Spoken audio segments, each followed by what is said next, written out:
Buongiorno a tutti e benvenuti a questo nuovo ciclo di iniziative di comunicazione che la Direzione di Pianificazione Territoriale della Regione del Veneto ha pensato per proseguire in un percorso di condivisione di informazione, di comunicazione, ma soprattutto di condivisione di argomenti, di spunti, di stimoli sul sempre più vasto e interessante campo dell'informazione geografica. Saluto tutti. Per prima cosa tutti i presenti, si stanno collegando molte persone, siamo già intorno ai 200 e abbiamo avuto quasi 400 iscrizioni già per questo primo webinar di oggi 7 maggio. Naturalmente ringrazio e saluto tutti i relatori che partecipano e che poi avrò modo di presentare in maniera adeguata singolarmente, però prima ancora di iniziare a entrare diciamo, nel vivo con le relazioni, entriamo nel vivo con un saluto introduttivo, una presentazione dell'iniziativa da parte del direttore della Direzione di Pianificazione Territoriale, l'architetto Sista. Qui chiedo cortesemente di intervenire. Prego, Salvina. Buongiorno Umberto, mi sentite? Sì, spero di sì. Benissimo, prego. Grazie, bene, grazie.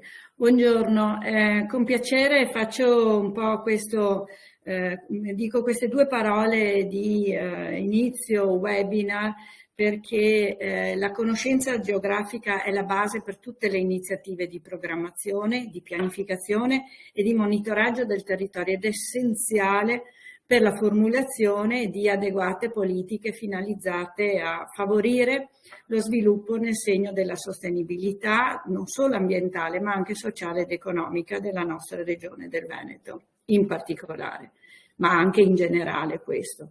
La direzione pianificazione in particolare cura tutto ciò che concerne il governo del territorio nella regione del Veneto, dalla pianificazione territoriale su scala regionale alla pianificazione paesaggistica e cura e verifica anche le dinamiche degli strumenti urbanistici locali. Si tratta di funzioni che raccolgono una grande complessità di istanze, dovute dapprima alla necessità di conciliare le esigenze di sviluppo economico e sociale del territorio con le non meno importanti spinte per il pieno raggiungimento degli obiettivi di sostenibilità ambientale. In questo quadro si collocano i molteplici interventi normativi di settore che mirano a garantire un utilizzo sempre più razionale, consapevole ed evoluto del territorio, al fine di raggiungere adeguati e stabiliti equilibri anche a fronte delle sfide che i cambiamenti climatici stanno proponendo con sempre crescente frequenza ed intensità. Per raggiungere questi obiettivi è necessario disporre di un quadro vasto di informazioni territoriali e di strumenti adatti da proporre all'attenzione dei decisori, al fine di consentire scelte basate su basi conoscitivi più complete e affidabili possibili.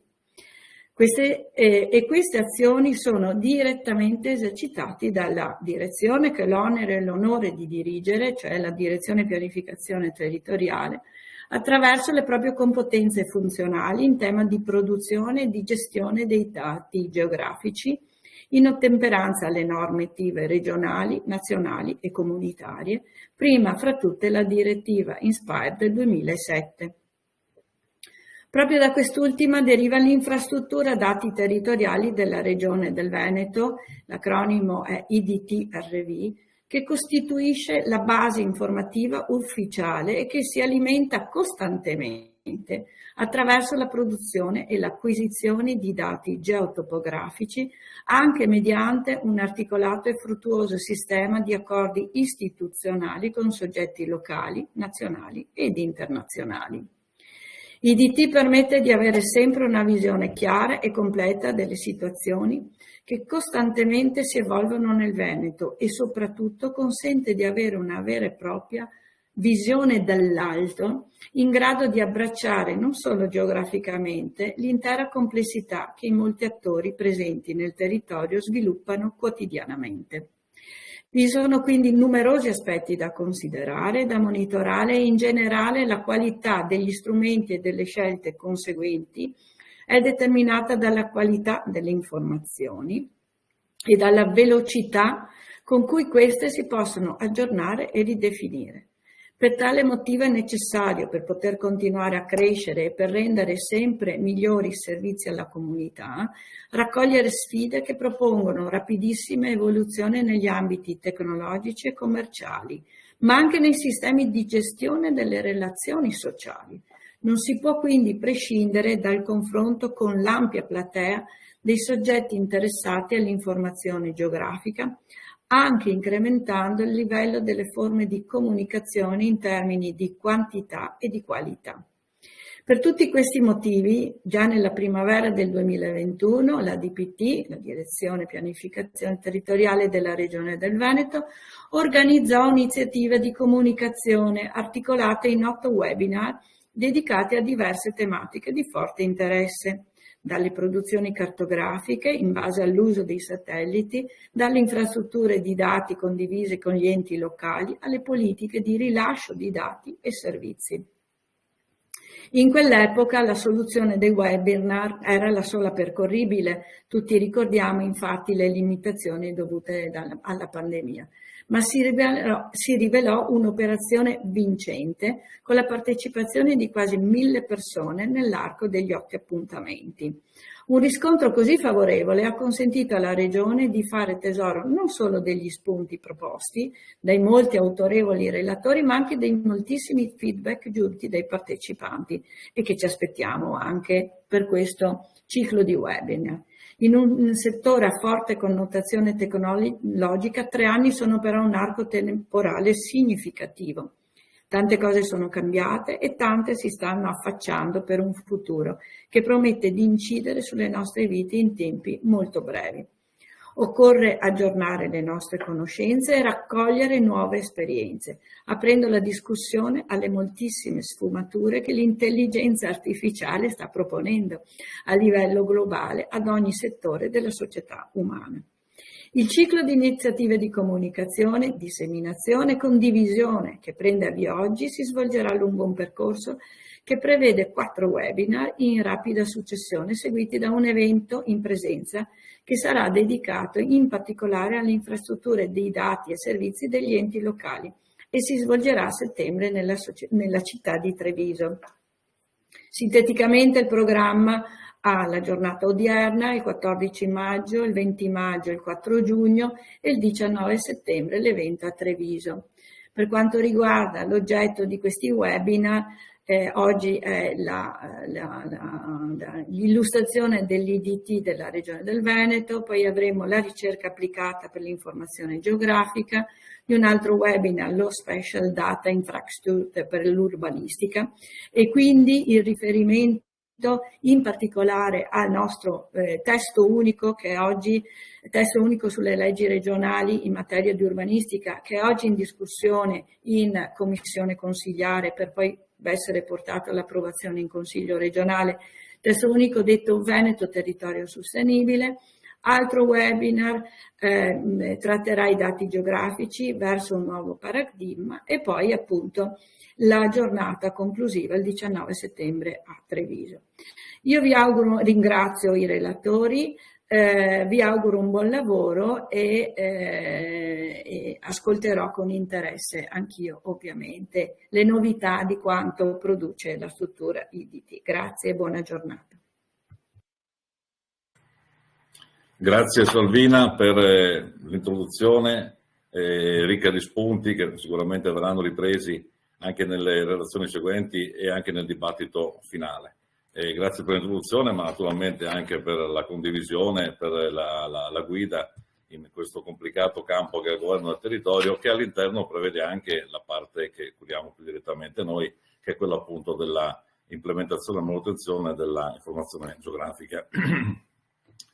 Se mi consentite, procedo con la condivisione di una presentazione che sarà molto rapida, proprio per non togliere spazio alle relazioni di contenuto che seguiranno.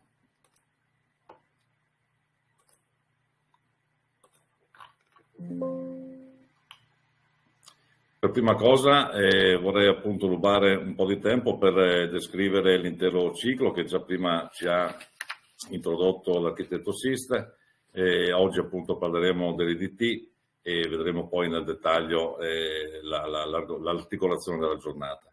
Nel successivo webinar, che è previsto per la prossima settimana, avremo invece ospiti soprattutto docenti universitari con i quali collaboriamo in maniera continua da molto tempo e ci illustreranno l'importanza della ricerca applicata per le attività che poi entrano nei cicli dei flussi amministrativi e quindi hanno un ritorno diretto in termini di benessere e di qualità dei servizi per la società.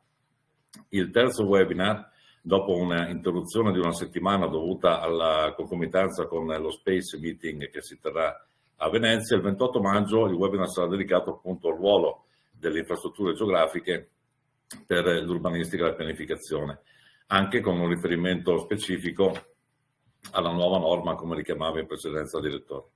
L'ultimo dei 4 webinar invece è dedicato a temi ancora più di prospettiva, che sono appunto quelli della relazione complessa ma estremamente promettente tra l'intelligenza artificiale e tutto il panel dei dati geografici.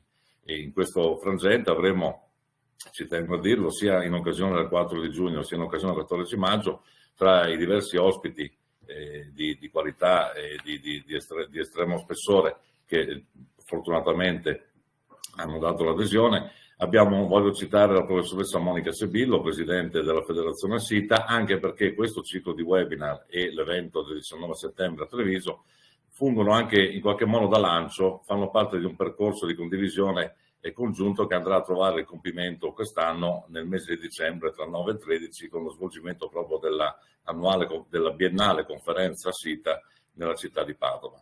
Ecco, come anticipavo, il 19 settembre ci sarà questo evento in presenza a Treviso e questo voglio ringraziare in particolare i colleghi e la giunta del comune di Treviso per la disponibilità. Non è la prima volta a collaborare e anche non è la prima volta a collaborare per l'organizzazione di eventi. Sarà un evento particolarmente dedicato alle realtà locali che ovviamente sono, come possiamo dire, il punto cardine della gestione del territorio e di conseguenza anche dell'utilizzo, della produzione, della manutenzione dei dati geografici. Focalizzandoci sulla prima giornata, che è quella che stiamo avviando oggi, abbiamo appena sentito appunto i saluti di benvenuto. Questa presentazione è il secondo intervento che lo sto facendo adesso, che sarà estremamente sintetico, mirando più che altro a vedere quali sono le evoluzioni rispetto al ciclo precedente. Poi ascolteremo i colleghi Alessandro Amoroso e Carlo Masetto che ci mostreranno quali sono effettivamente le novità che ci sono nella nostra infrastruttura dati territoriali, soprattutto le novità di quest'ultimo periodo, sicuramente le novità dopo gli eventi di comunicazione del 2021. Ascolteremo poi il collega Delio Brentan, che è della direzione ICT Agenda Digitale e quindi sostanzialmente è quella componente fondamentale per il funzionamento di ogni applicativo regionale e anche naturalmente dell'infrastruttura dati territoriali IDT. Quindi Delio ci racconterà la parte, diciamo, strutturale di funzionamento, ma soprattutto la prospettiva di sviluppo di queste infrastrutture, che appunto viene denominati IDT 3.0. Poi abbiamo un intervento più di carattere che riguarda un argomento più tecnico, naturalmente sarà trattato in maniera molto sintetica. Ricordo che abbiamo un quarto d'ora di tempo per ogni intervento e sarà trattato dall'ingegnere Virgilio Cima, che è consulente della Regione del Veneto e anche di molti altri enti pubblici italiani e non solo, e in particolare ci racconterà come è stato creato proprio per aumentare la fruibilità dei dati nell'IDT un nuovo DTM ricavato dai rilievi LIDAR. Poi abbiamo un interessantissimo intermezzo nel senso che non è un intervento di ordine tecnico, ma un intervento che ci racconta, come vedete dal titolo, l'importanza anche della condivisione della comunicazione, ma direi anche della condivisione dell'idea di sviluppo di un'infrastruttura complessa e trasversale come IDT, e tutto questo ce lo racconterà Marco Vailati di BIP Group, impresa che lavora per la regione, con la regione, in particolare con la direzione ICT, proprio per l'attività di promozione e comunicazione di quelle che sono le piattaforme condotte e guidate dalla direzione ICT Agenda Digitale, in particolare naturalmente anche della nostra IDT. Infine l'ultimo intervento previsto è quello del collega Sergio Zen della Direzione Ufficio Territoriale per il Dissesto Idrogeologico, che ci racconterà, tornando più sull'ambito strettamente tecnico, tra virgolette cartografico, dell'uso dei dati, anche dei dati satellitari per il monitoraggio, come sapete, della situazione legata al bostrico nei boschi veneti. Sono naturalmente degli esempi. Molte delle persone collegate conoscono le attività che facciamo, alcune le facciamo anche assieme a molte delle persone che sono collegate oggi, e quindi sanno che esploriamo svariati campi. Oggi si vuole dare soltanto, come è giusto che sia in queste circostanze, uno stimolo, un'apertura verso nuovi orizzonti. Alla fine avremo l'opportunità di un dibattito conclusivo dove sarà anche naturalmente aperto lo spazio alla discussione di domande che invito tutti a fare attraverso la chat.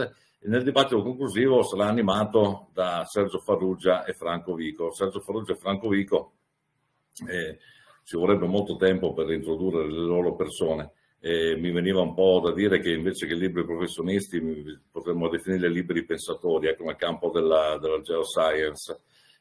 Vantano entrambi un'esperienza estremamente importante, lunga, ma anche molto significativa. Sergio Farrugia è stato vicepresidente del Consiglio Scientifico della Federazione Assita, è membro dei consigli direttivi di AMFM GIS Italia, rappresentante di ANCI, Comitato Regole Tecniche, tra le varie cose naturalmente. Franco Vico, ricordiamo l'esperienza in Neurologi, ma anche lui nel consiglio direttivo di AMFM GIS Italia, poi le esperienze universitarie, anche direzione di master, Politecnico di Torino, relatori di moltissime tesi di laurea. Quindi sicuramente persone che hanno una conoscenza profonda, ma anche con una visione molto vasta, non soltanto sulla storia dei sistemi informativi geografici, poi Special Data Infrastructure, ma anche sugli orizzonti che si stanno schiudendo e che sono ricchi naturalmente di connessioni, di nuove prospettive, di nuove potenzialità.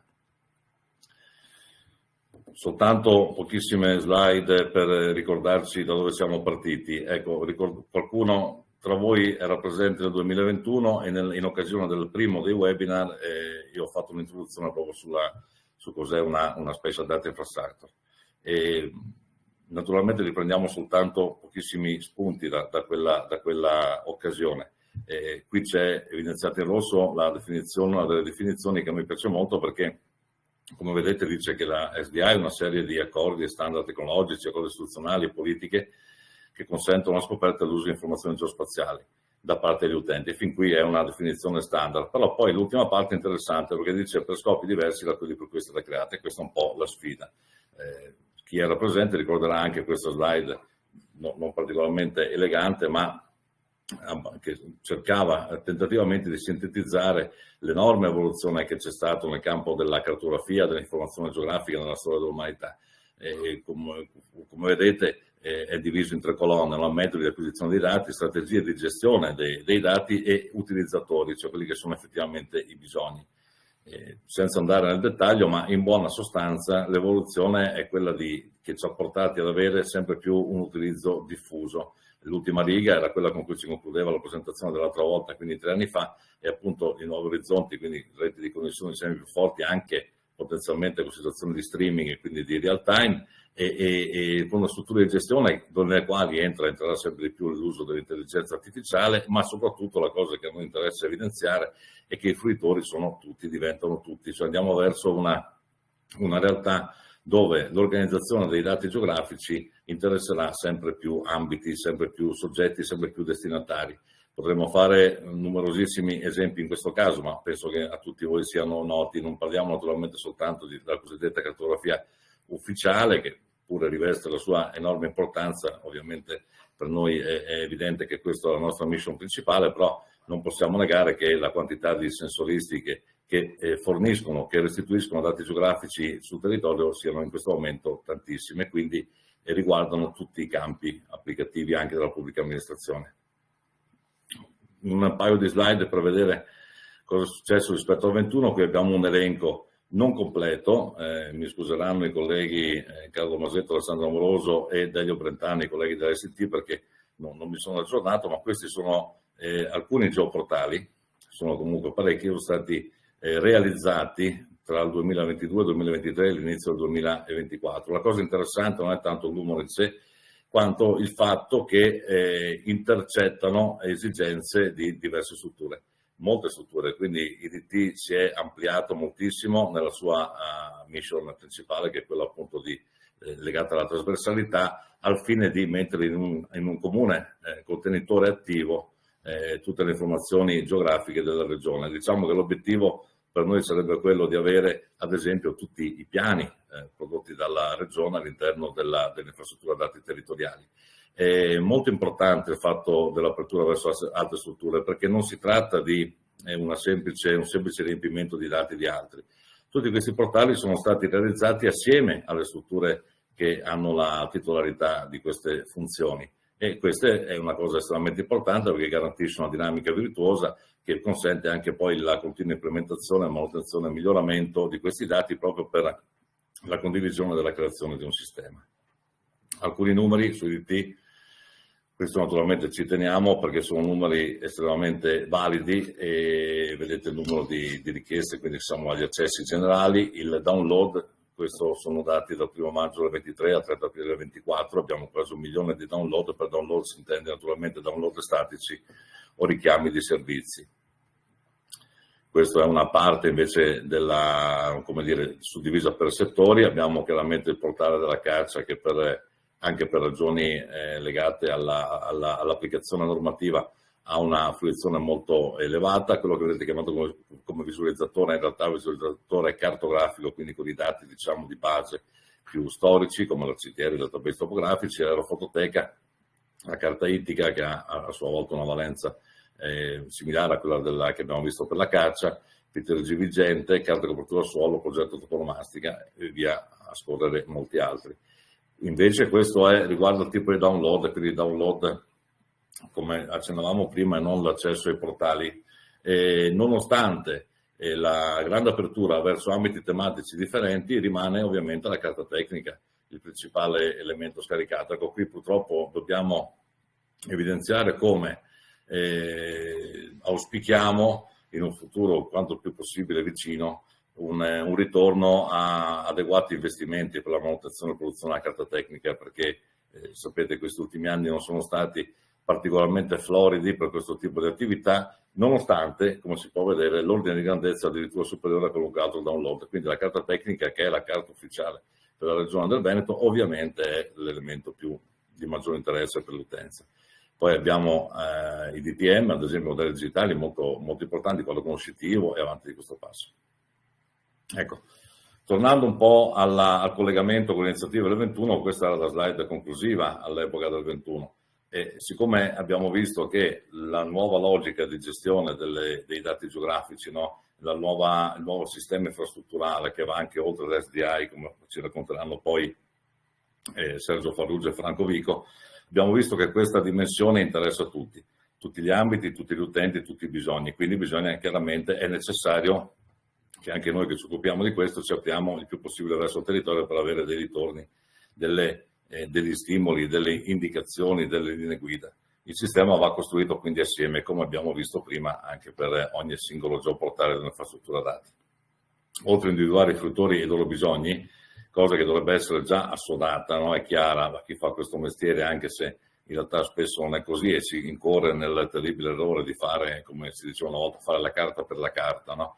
Quindi fino a se stessa. Bisogna anche immaginare fruitori e bisogni futuri. E torniamo alla definizione che abbiamo visto prima. Ecco, questo è ancora più importante adesso, appunto, in cui la successione di evoluzioni, di innovazioni, dell'introduzione di nuove risorse a livello globale è sempre più veloce, è sempre più impattante.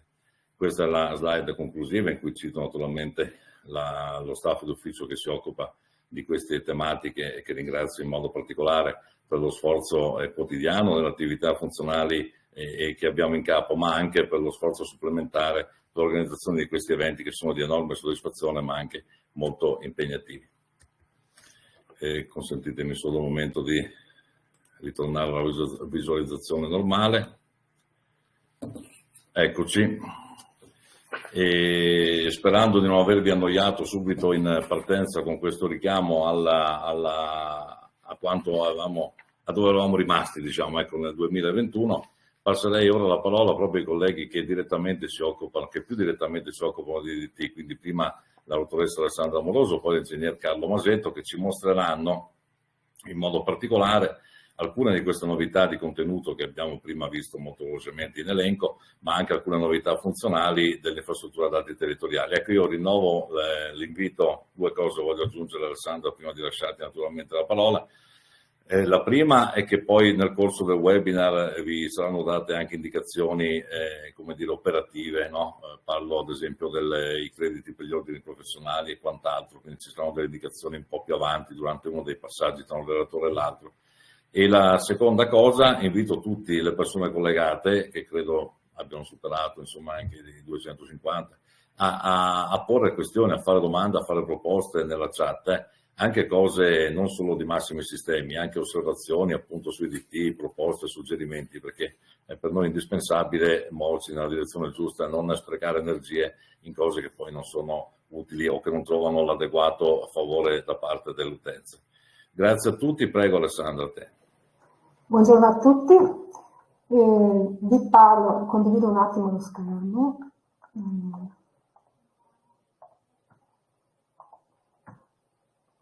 Ok,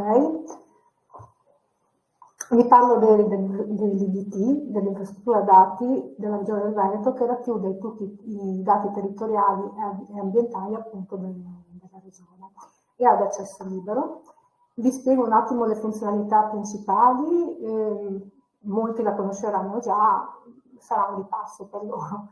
Diciamo che principalmente i temi dell'IDT sono i visualizzatori geografici, la ricerca da catalogo, i download dati geografici e la trasformazione di coordinate, oltre che all'area fototeca e alla gestione dei metadati che trovate qui in alto. Di questo ne parleremo dopo.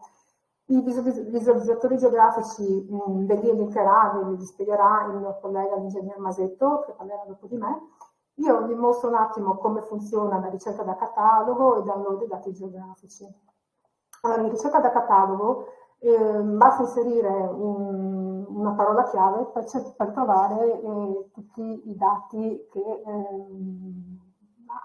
hanno quella parola. Per esempio, andiamo sul semplice, per i confini comunali, ricerca, e qui ho i limiti amministrativi poligonali dei comuni, delle province, delle comunità montane, eccetera. Io in questo caso posso sia vedere le schede metadati e l'XML, sia scaricare l'intero layer attraverso download layer o scaricare il layer per comune o provincia, inserendo appunto la provincia di interesse e uno dei comuni. Dopodiché si clicca su download. Oppure lo posso visualizzare in un visualizzatore, eccolo qua, questi sono i miei confini comunali, e posso anche inserirgli altri strati informativi presenti all'interno dell'infrastruttura dati, per esempio la classificazione sismica dei comuni, vi mostro uno tanto per farvi capire come tutto il resto, insomma tutto il resto dei dati. In questo tipo di visualizzatore si può, vi spiego velocemente, si può fare anche una stampa in formato A3 o A4 verticale o orizzontale selezionando la scala, o anche fare il download dei dati per area, selezionando un'area e inserendo la propria mail, si scarica solamente i dati che ricadono all'interno di quell'area. Ritornando alla nostra home page, in download dati geografici invece, ecco qui abbiamo un po' di più cose. Il download catalogo, che è quello che vi ho appena spiegato, il download del quadro conoscitivo che riguarda tutti i dati della pianificazione secondo la legge 11 del 2004, anche qui lo posso scaricare per selezionando la provincia o il comune e anche il sistema di riferimento che più mi interessa. Il download dei vari layer presenti all'interno dell'IDT, qua ne trovate tutti. Il download dei punti geodetici, quindi vertici GPS, capisaldi regionali o capisaldi IGM. Se conosco già il codice del punto, posso inserire direttamente il codice qui e cliccare su ricerca punto. Altrimenti ricerco sempre per provincia e comune e trovo tutti, in questo caso erano i capisaldi, che ricadono dentro al comune, e per scaricarli devo scaricarne uno alla volta andando sulla freccia alla fine della riga. Per quello che riguarda la carta tecnica, dunque la carta tecnica può essere scaricata sia in formato DXF, Shape e TIFF. Il formato DXF è un formato che sta in disuso, di conseguenza non viene più aggiornato, di conseguenza troverete una carta tecnica non aggiornata, quindi non recente. Mentre per quello che riguarda invece la carta, il dato in shapefile, anche qui posso scaricarlo per l'intera provincia o selezionando un comune, anzi no, lo prendiamo su Venezia che è un po' più rappresentativo. Ricerca per comune. Ecco qui, troverò i primi dati riguardano i GeoDB, cioè il geodatabase, di conseguenza una, chiamiamola carta tecnica, ma è sbagliato chiamarla carta tecnica, più aggiornata rispetto a quella tradizionale che, come vediamo qui sotto, risale al 2005, mentre qui abbiamo il lotto del Comune di Venezia del 2010, scaricabile nei vari sistemi di riferimento, Fuso 12 e RF 2000 Ovest, e il lotto Laguna di Venezia del 2006.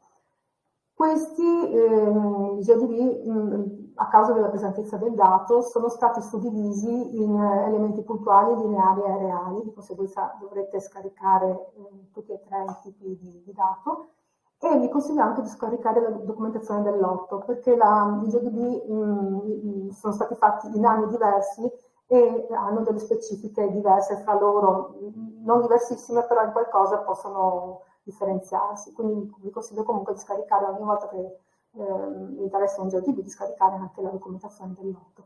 Per quello che riguarda la carta tecnica invece la trovate in Fuso Ovest o in Fuso Est e basta andare sulla solita freccia alla fine della riga. E una cosa vi dico, la carta tecnica tradizionale, quindi questa diciamo tra virgolette più vecchia, e la troverete per la maggior parte del territorio del Veneto alla scala 5000, per le zone montane ai 10.000, in alcuni casi convivono entrambe, 5.000 e 10.000, in altri casi solamente ai 10.000. Di conseguenza avrete i codici ovviamente diversi rispetto a quelli del 5.000, insomma c'è un attimo da fare attenzione a questa cosa. L'ultimo dato qui sono i modelli digitali, quindi DTM ai 5 a 25 metri che potete scaricare in formato zip, sempre cercando per provincia o anche inserendo il comune. Questo DTM è un DTM che si basa sulla carta tecnica tradizionale, quindi diciamo, tra virgolette, quella più datata. A breve verrà inserito anche il DTM a 5 metri basato sul rilievo LIDAR. Vi chiediamo di avere solo un po' di pazienza, ma è una cosa sulla quale stiamo lavorando e a breve la troverete. Ritornando nella home page, vi accenno velocemente, c'è per quel che riguarda la gestione dei metadati, c'è il compilatore del metadato, mettiamo a disposizione il compilatore. Qui si può creare un metadato ex novo, dopo che verrà validato. Tenete conto che tutti i campi obbligatori verranno segnalati, se voi provate a validarlo non ve lo valida se non inserite tutti i campi obbligatori. Oppure potete anche caricare un metadato già esistente per modificarlo o magari tenerlo come guida e per modificarlo poi per un altro dato e validandolo sempre alla fine. L'aerofototeca, ecco, anche questo è un tipo di visualizzatore che, eccolo qui, per i fotogrammi aerei. Diciamo che sono presenti 72.000 fotogrammi che coprono un arco di 60 anni, un arco temporale di 60 anni. Come funziona il visualizzatore? Beh, se vi trovate in questa situazione quando lo aprite, basta andare sull'icona dell'aeroplanino e si apre la ricerca proprio dei fotogrammi. A questo punto si può fare una ricerca per ambiti, qui ci sono alcuni ambiti tipo, non so, il fiume Adige, che è questo segnato in blu, e troverete sotto dove c'è scritto elenco voli tutti i voli che ricadono all'interno di quell'ambito. Per esempio questo, come vedete, tocca, diciamo, l'area interessata. Oppure si può fare anche una ricerca per comune, che è quella, diciamo, più usata. Andiamo ad AFI, il sistema mi porta sul comune di AFI, mi mostra tutti i voli presenti all'interno, che abbiamo a disposizione all'interno del comune, partendo dal 54 al 55 e arrivando fino al 2010. Allora, vi dico subito che i voli non di proprietà della Regione del Veneto, quindi quelli con dicitura GAI o RAF, appunto non sono di proprietà della Regione del Veneto e di conseguenza non potrete scaricarli. Infatti vedete c'è il bollino rosso sulla possibilità di download. Si possono visualizzare, adesso vi mostro per esempio, se io clicco su questo, chiedo di visualizzare uno di questi fotogrammi che vengono inseriti qui sotto. Se ci clicco sopra, questa è la visualizzazione che ottengo. Allora, sicuramente è molto piccola, non è utile. Tenete conto che gli interessati li possono visualizzare presso il nostro centro per la cartografia di Mestre, prendendo appuntamento preventivamente. E lì possono essere visualizzati. Noi non possiamo cederli se non ai comuni, ma comunque vi diamo le indicazioni su come fare per acquistarli contattando l'IGN piuttosto che la RAF. Tutti invece gli altri voli, quelli che hanno dicitura REVEN, come in questo caso c'è quindi data REVEN, sono proprietà della Regione del Veneto e possono essere sì visualizzati ma anche scaricati.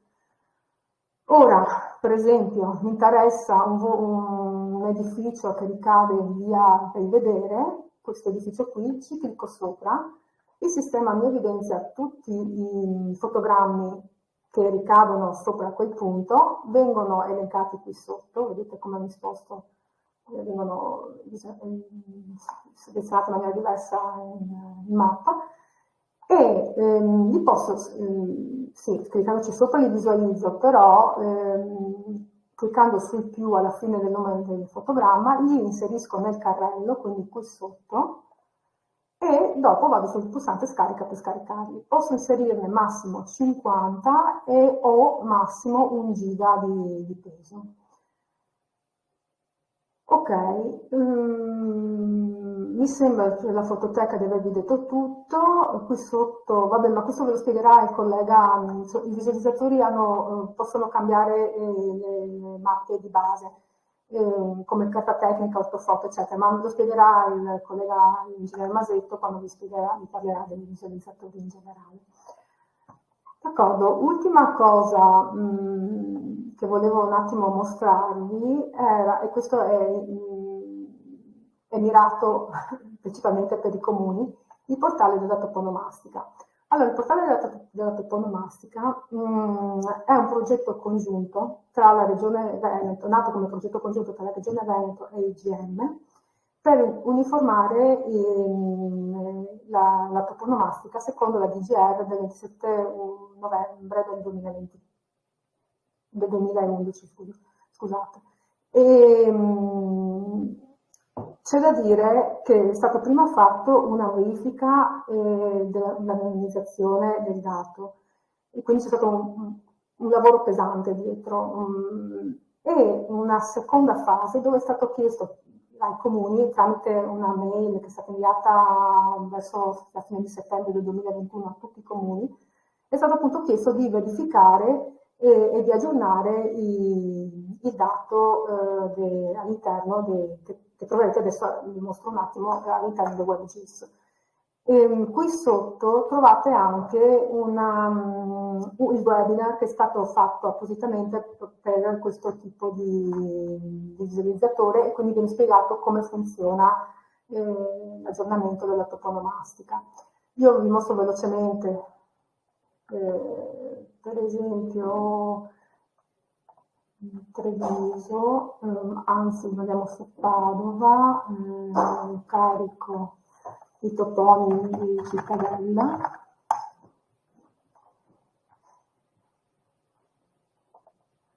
Ok, eccoli qua.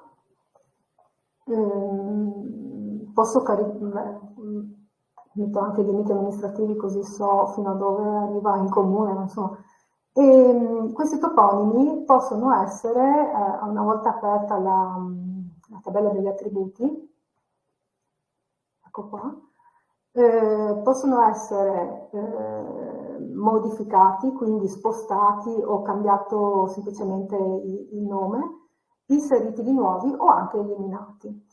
Io esorto pochi comuni adesso che mancano a terminare questa fase del progetto, proprio perché insomma, sarebbe un peccato sprecare tempo e soprattutto avere poi ottenere così un dato interessante e utile per tutti quanti. Ok, io ho finito il mio intervento, lascio la parola al collega all'ingegnere Masetto.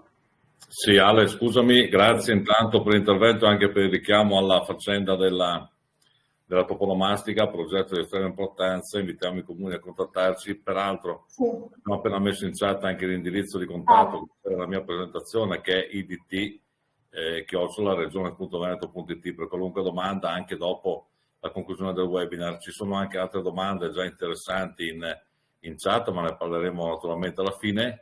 Sì, Grazie scusami Umberto, no, scusami se ti interrompo, sì, non avevo detto in effetti che per qualsiasi problema, in questo caso soprattutto per la toponomastica, di contattarci appunto, e dopo noi diamo le indicazioni precise su come fare per ottenere certo, ma l'accreditazione. questo vale, hai detto bene, vale anche per le altre cose, ad esempio che prima hai ricordato la consultazione delle immagini storiche presso la sede del Centro per la Cartografia a Mestre. Anche qui si può usare questa mail, oltre naturalmente ai contatti della collega Monica Bonaventura che lavora a Mestre, ma contattateci e vi possiamo dare tutti i riferimenti. Scusate, richiamo subito fra di noi. Carlo cerca di essere iper velocissimo perché siamo già in ritardo, prima di tutto per colpa mia e anche un po' per colpa di Alessandra, altrimenti sfondiamo tutti i tempi previsti. Vai Carlo, grazie. Certo, grazie Umberto, grazie Alessandra, cercherò di essere veloce e illustrarvi velocemente soprattutto quelli che sono i nuovi contenuti recenti di DT. Partirei innanzitutto da visualizzatore di base che è quello relativo alla cartografia. Questo è molto interessante, diciamo importante perché ha tutti i dati di base necessari per la cartografia, i dati tradizionali, quindi i tematismi derivati dalla CTR, punti geodetici, la cartografia di base con i quadri d'unione. Sulla tocca a destra potete selezionare appunto tutti i strati informativi di interesse,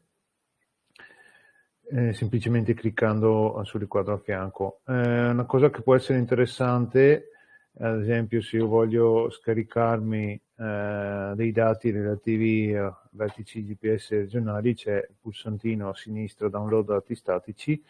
Questo funziona esattamente come l'aerofototeca, quindi io mi seleziono il tipo di dato, la provincia dove sono, il comune, e poi posso andare a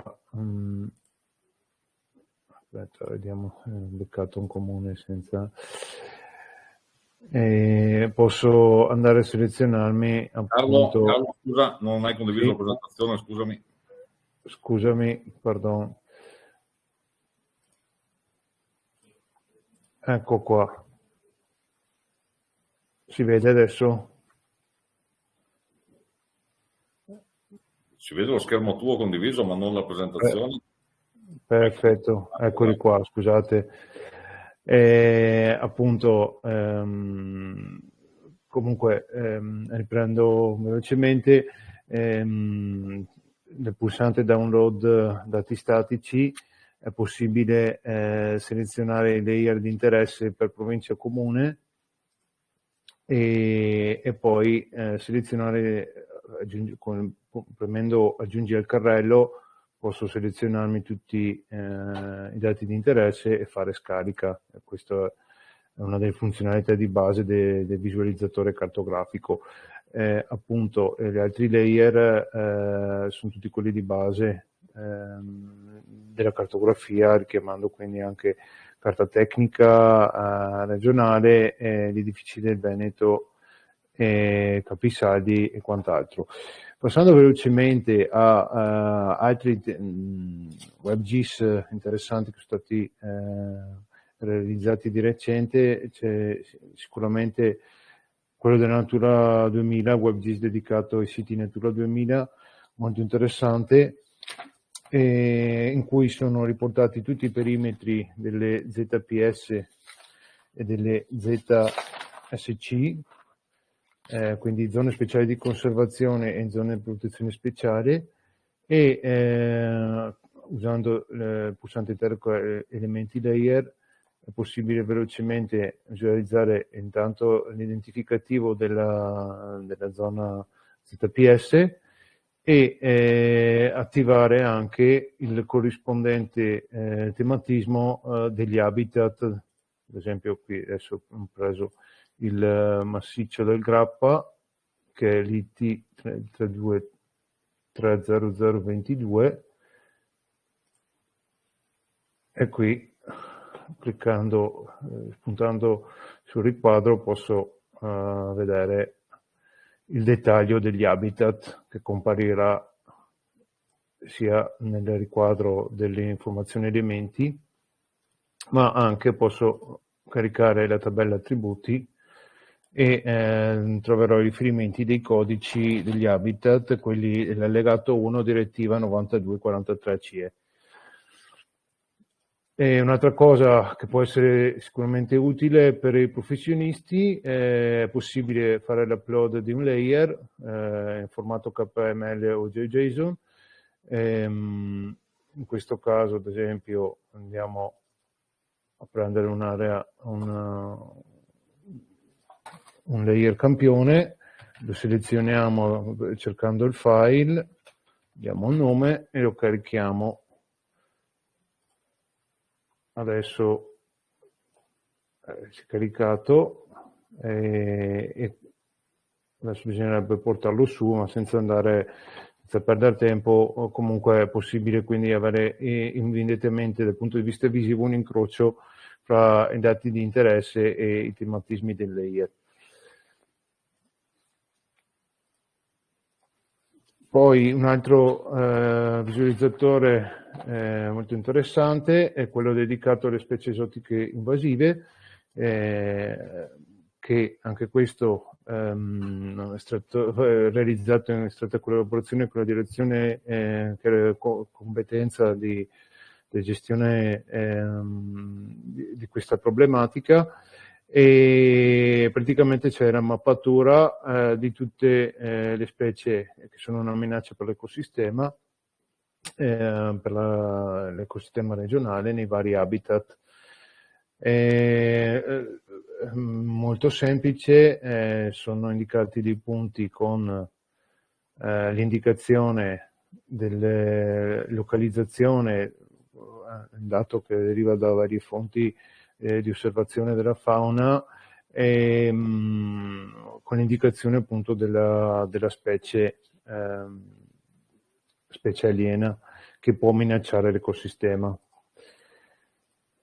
Poi andiamo Un altro WebGIS molto interessante è stato anche questo realizzato di recente, quello dedicato ai rifiuti urbani. Qui è possibile visualizzare quindi per ciascun anno, per gli anni più recenti, la quantità di rifiuti prodotti e la percentuale di raccolta differenziata per comune, sia per comune che anche per consorzio di bacino, per consiglio di bacino, scusate, gestore del servizio. Appunto, cliccando sulla tabella degli attributi è possibile avere il dettaglio, quindi anche delle varie frazioni di rifiuto, dal verde, il vetro, la carta, RAE, multimateriale, eccetera, e con un'indicazione della percentuale di raccolta differenziata sul rifiuto totale prodotto. Questo è funzionale anche al raggiungimento del piano regionale per i rifiuti, che prevede, se non sbaglio, di superare l'84% delle raccolte differenziate entro il 2030. Poi un altro visualizzatore di interesse per chi si occupa di territorio è sicuramente quello dedicato alla copertura, alla carta di copertura del suolo, in cui nella TOC a destra posso richiamare la classificazione, i vari aggiornamenti della classificazione della carta di copertura del suolo per i vari anni. La classificazione si spinge fino al livello 4 della classe Core Inland Cover. Ci mette un po' a caricarsi perché il layer è molto pesante ed è dinamico, nel senso che io più zoomo più riesco a avere il dettaglio del livello di approfondimento della classe Core Inland Cover. E inoltre una cosa interessante è stato riportato anche il collegamento alla carta di copertura del suolo, anzi la classificazione di Core Inland Cover del Copernicus Land Monitoring Service, che è il servizio europeo che si occupa di fornire dati Copernicus rielaborati a servizio di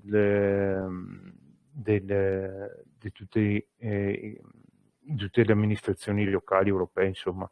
Quindi è una sorta di dato sicuramente a scala meno di dettaglio rispetto alla banca dati di copertura regionale, però può essere utile per un confronto magari speditivo di verifica della effettiva classe di copertura o uso del suolo di una determinata area. E temo che il tempo sia un po' tiranno, comunque velocemente vi richiamo le possibilità di questo vale per tutti i visualizzatori di varie disposizioni, vari sfondi, varie basemap, per cui l'ortofoto 2018, l'ortofoto 2021 AGEA, questa è l'ultima disponibile per tutto il territorio regionale, ma è possibile anche richiamare OpenStreetMap, per esempio, e quindi in base alle esigenze dell'utente è possibile adattare la basemap di riferimento. Inoltre è possibile anche settare, cliccando in basso a sinistra, l'opportuno sistema di riferimento, tenendo presente che all'interno del motore di DT c'è anche già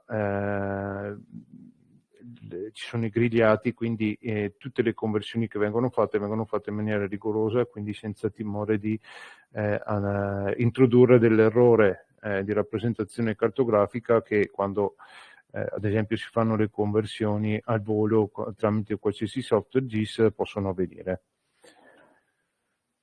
E credo di non avere tanto altro tempo, io avrei ancora altre cose da farvi vedere, ma non voglio rubare tempo prezioso agli altri relatori. Correggimi Umberto se credo di aver esaurito il tempo a disposizione, giusto? Grazie Carlo, ti ringrazio anche a te naturalmente per la chiarezza con cui ci hai descritto i contenuti, alcuni dei contenuti di DT. Purtroppo dobbiamo chiudere l'intervento tuo e di Alessandra perché siamo un po' oltre con i tempi. E soltanto due brevi note. Una, che in effetti i contenuti della nostra infrastruttura sono veramente tanti e naturalmente, come dicevo prima, lavoriamo per averne sempre più in modo che sia sempre più utile, però sono tantissimi. Ogni tanto mi capita di preparare qualche presentazione per qualche occasione, vado a vedere i portali e mi accorgo che ci sono dati che non sapevo di avere, insomma questo capita molto spesso, ma a parte che io sono un caso un po' particolare, ma almeno il 50% dei dati li scopro sempre nuovi, per cui ci vorrebbe moltissimo tempo per descriverli, ma il campione che abbiamo fatto vedere è molto utile. Poi chiaramente l'invito è quello di andarsi lì a vedere, a esplorare, insomma naturalmente anche, ripeto, per darci poi indicazioni. La seconda nota che volevo fare è che stiamo vedendo le domande in chat, come dicevo prima. Certo, sì, volevo solo fare una breve aggiunta, volevo ricordare anche che sul geoportale di recente sono stati resi disponibili in formato UFS anche i dati di ARPAV del portale Gaia. Sì, grazie, questo è molto importante, è stato fatto anche una sperimentazione alcuni mesi fa con alcuni comuni, in particolare il comune di Vicenza e Schio, i comuni di Vicenza e Schio che ringraziamo, di richiamo diretto di servizi. Questo poi Delio naturalmente può spiegarlo anche lui, è un passaggio complesso, funziona molto bene con i dati ARPA, come dicevi tu.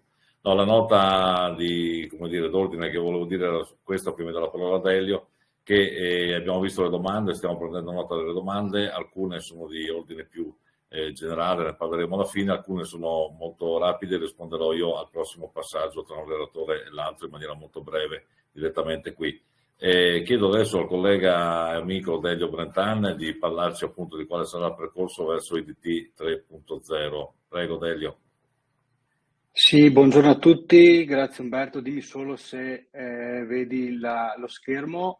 Innanzitutto volevo ovviamente ringraziare l'architetto SIST per l'invito a questo seminario, webinar che avete organizzato, e porto anche i saluti del mio direttore Paolo Barichello, che purtroppo per motivi ovviamente di lavoro non è potuto essere oggi con noi a presentare il percorso verso la nuova IDT 3.0.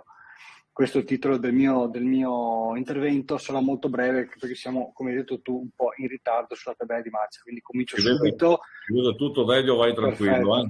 Grazie mille, quindi rinnovo i ringraziamenti all'architetto SIST e ai colleghi della direzione di pianificazione. Io faccio parte della direzione ICT e Agenda Digitale, che ovviamente ha il compito di fornire non solo per la direzione pianificazione ma per tutte le direzioni regionali un servizio continuo, costante e innovativo per tutti gli applicativi in uso alla regione. Nella fattispecie IDT 2.0 ha avuto negli ultimi anni, come avete detto anche voi prima, un incremento esponenziale sia di utilizzo interno da parte dei colleghi della regione con la pubblicazione dei vari WebGIS e portali che i colleghi hanno mostrato, ma anche e soprattutto all'esterno degli utenti, diciamo così, esterni alla direzione, alle varie direzioni regionali. Ovviamente IDT2 ha la sua età e ha la necessità di essere rinnovato sia dal punto di vista grafico e funzionale, quindi migliorando l'interfaccia anche dal punto di vista dell'usabilità, ma soprattutto sotto l'aspetto infrastrutturale e tecnologico, perché ovviamente aumentando il numero di utenti i sistemi hanno bisogno di essere ampliati, ammodernati e sistemati. Ed è per questo che abbiamo realizzato negli ultimi mesi, come si dice appunto in gergo, una POC, diciamo così, una demo funzionante per la realizzazione di una IDT 3.0 che verrà, spero, realizzata nel corso di quest'anno e i primi mesi dell'anno prossimo. Ovviamente per fare questo è stata fatta un'analisi delle componenti applicative, un'analisi delle componenti software, un'analisi dell'infrastruttura tecnologica, una realizzazione di un prototipo in un ambiente containerizzato, poi vi spiego esattamente di che cosa si tratta, e un progetto di massima che sarà condiviso a breve con i colleghi della direzione pianificazione per un loro ok, diciamo così, a procedere ai lavori. Partiamo dal contesto. Ovviamente IDT rappresenta una soluzione tecnica e non solo tecnica ma anche organizzativa della Regione del Veneto per la condivisione e divulgazione dell'informazione geografica.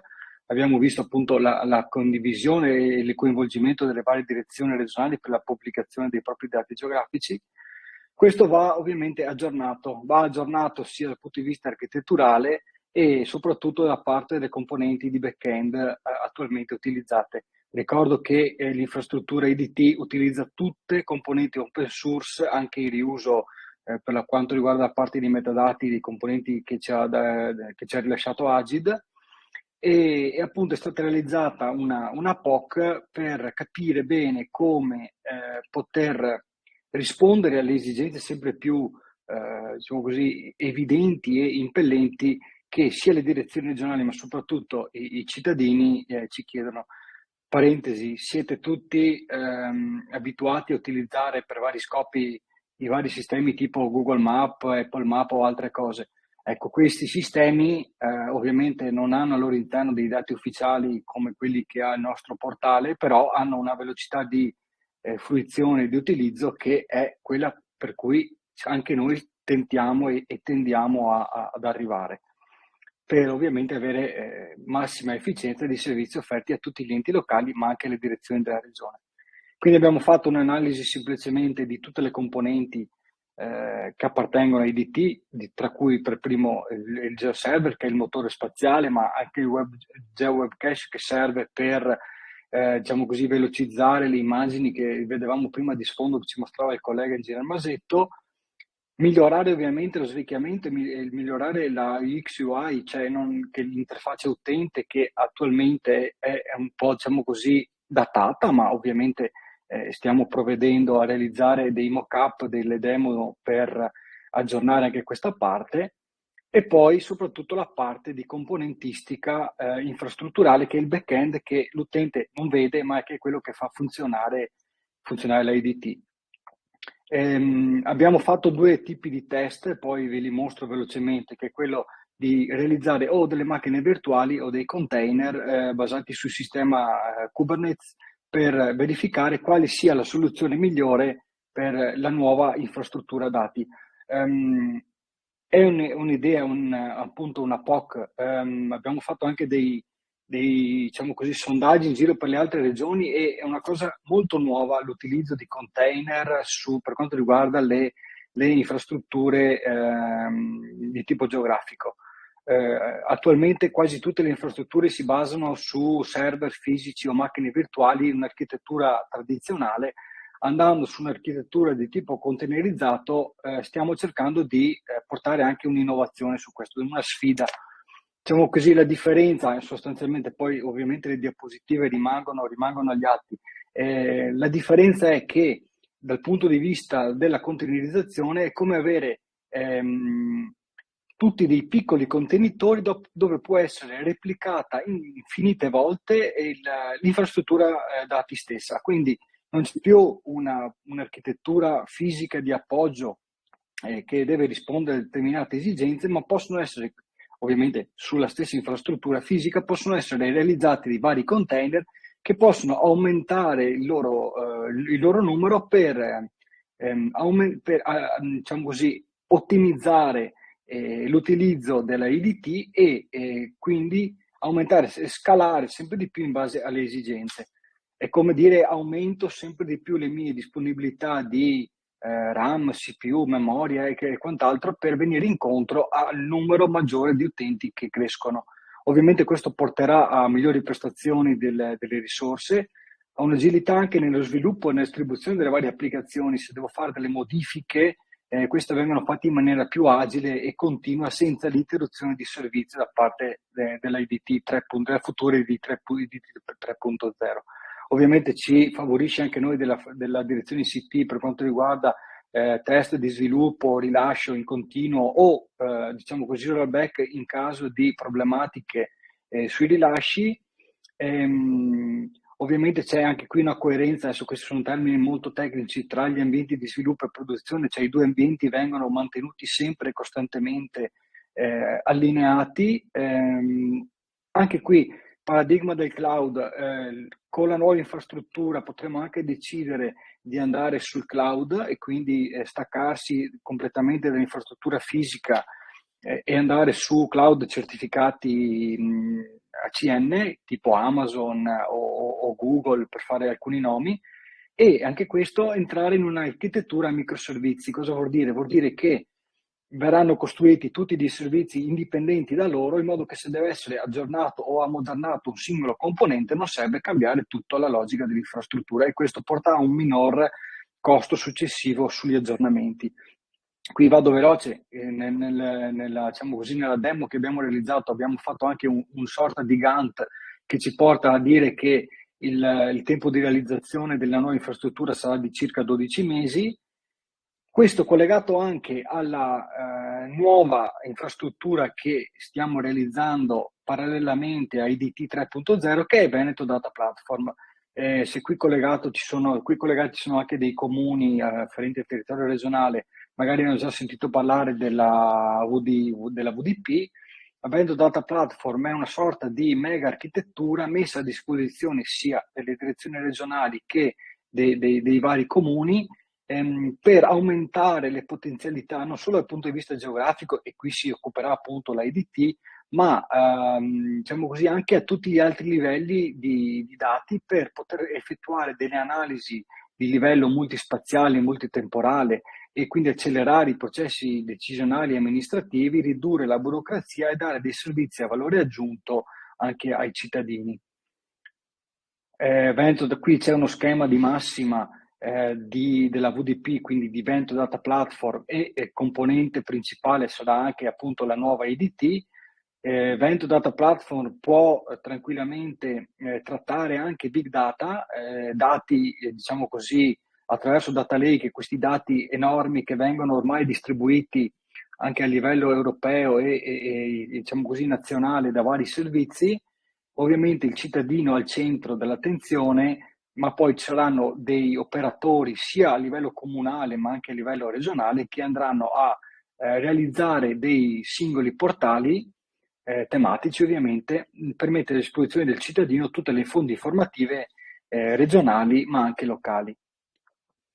Vado veloce perché il tempo, come diceva il collega, è tiranno. L'evoluzione di questa Veneto Data Platform collegata con IDT saranno verticali di vario tipo: il collegamento con l'Internet of Things, collegamento con i big data e i vari WebGIS ammodernati e diciamo così tematici in base al tipo di dato utilizzato. Ci sarà un'evoluzione da parte del 3D per meglio fruire, diciamo così, i dati geografici anche via web. Come sapete, il 3D via web non è così semplice, perché la mole di dati che le linee, diciamo così, internet scambiano sono notevoli, ma con le nuove tecnologie si sta cercando di, diciamo così, trovare dei sistemi per cui anche chi ha una linea non veloce a casa possa usufruire di questi nuovi servizi.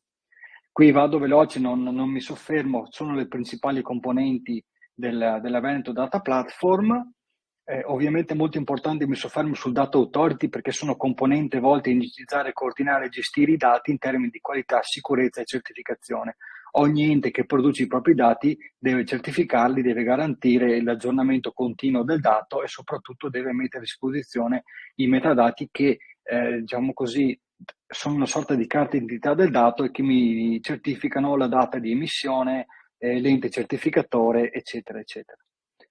Ho già parlato dell'IoT urbano, soluzioni per monitoraggio attraverso centraline diciamo così, per il controllo continuo del territorio, che portano ovviamente a soluzioni verticali per il monitoraggio del traffico, delle SDTL, dei parcheggi, dell'incidentalità stradale, della mobilità dolce, quindi la parte di diciamo così, infrastrutture anche non solo per le auto e i mezzi pesanti, ma anche per le biciclette e le altre cose.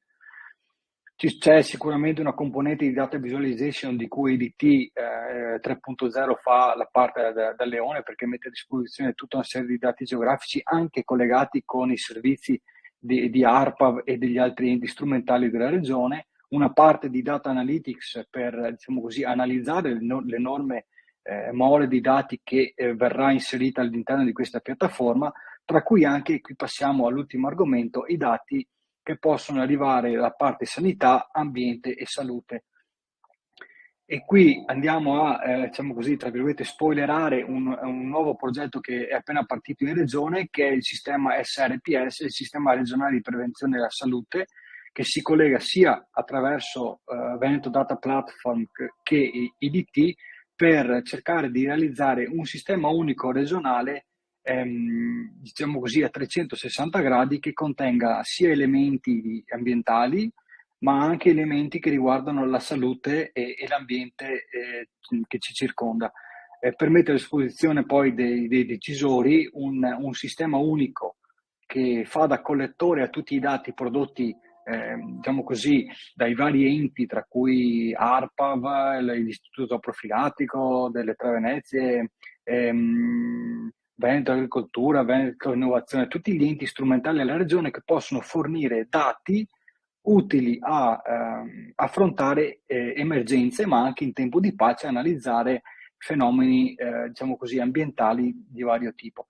Citavo prima, diciamo così, gli enti che andranno a fornire, ma anche loro ad alimentare stessi i loro sistemi per, diciamo così, ampliare il set di dati, e non solo, ma anche di indicatori, di indici ambientali e non solo, e sono appunto l'ARPAV in primis, azienda zero per quanto riguarda poi le varie aziende sanitarie locali, l'Istituto Zooprofilattico e vari enti. Questo è un progetto, e vado a chiudere, e credo di essere rimasto nei tempi, è un progetto molto ambizioso che, diciamo così, dovrebbe svilupparsi nei prossimi 3 anni, ecco, e che porta a diciamo così, un livello avanzato sia IDT 3.0, ma anche tutti i vari sistemi e intersistemi della regione del Veneto nel suo complesso.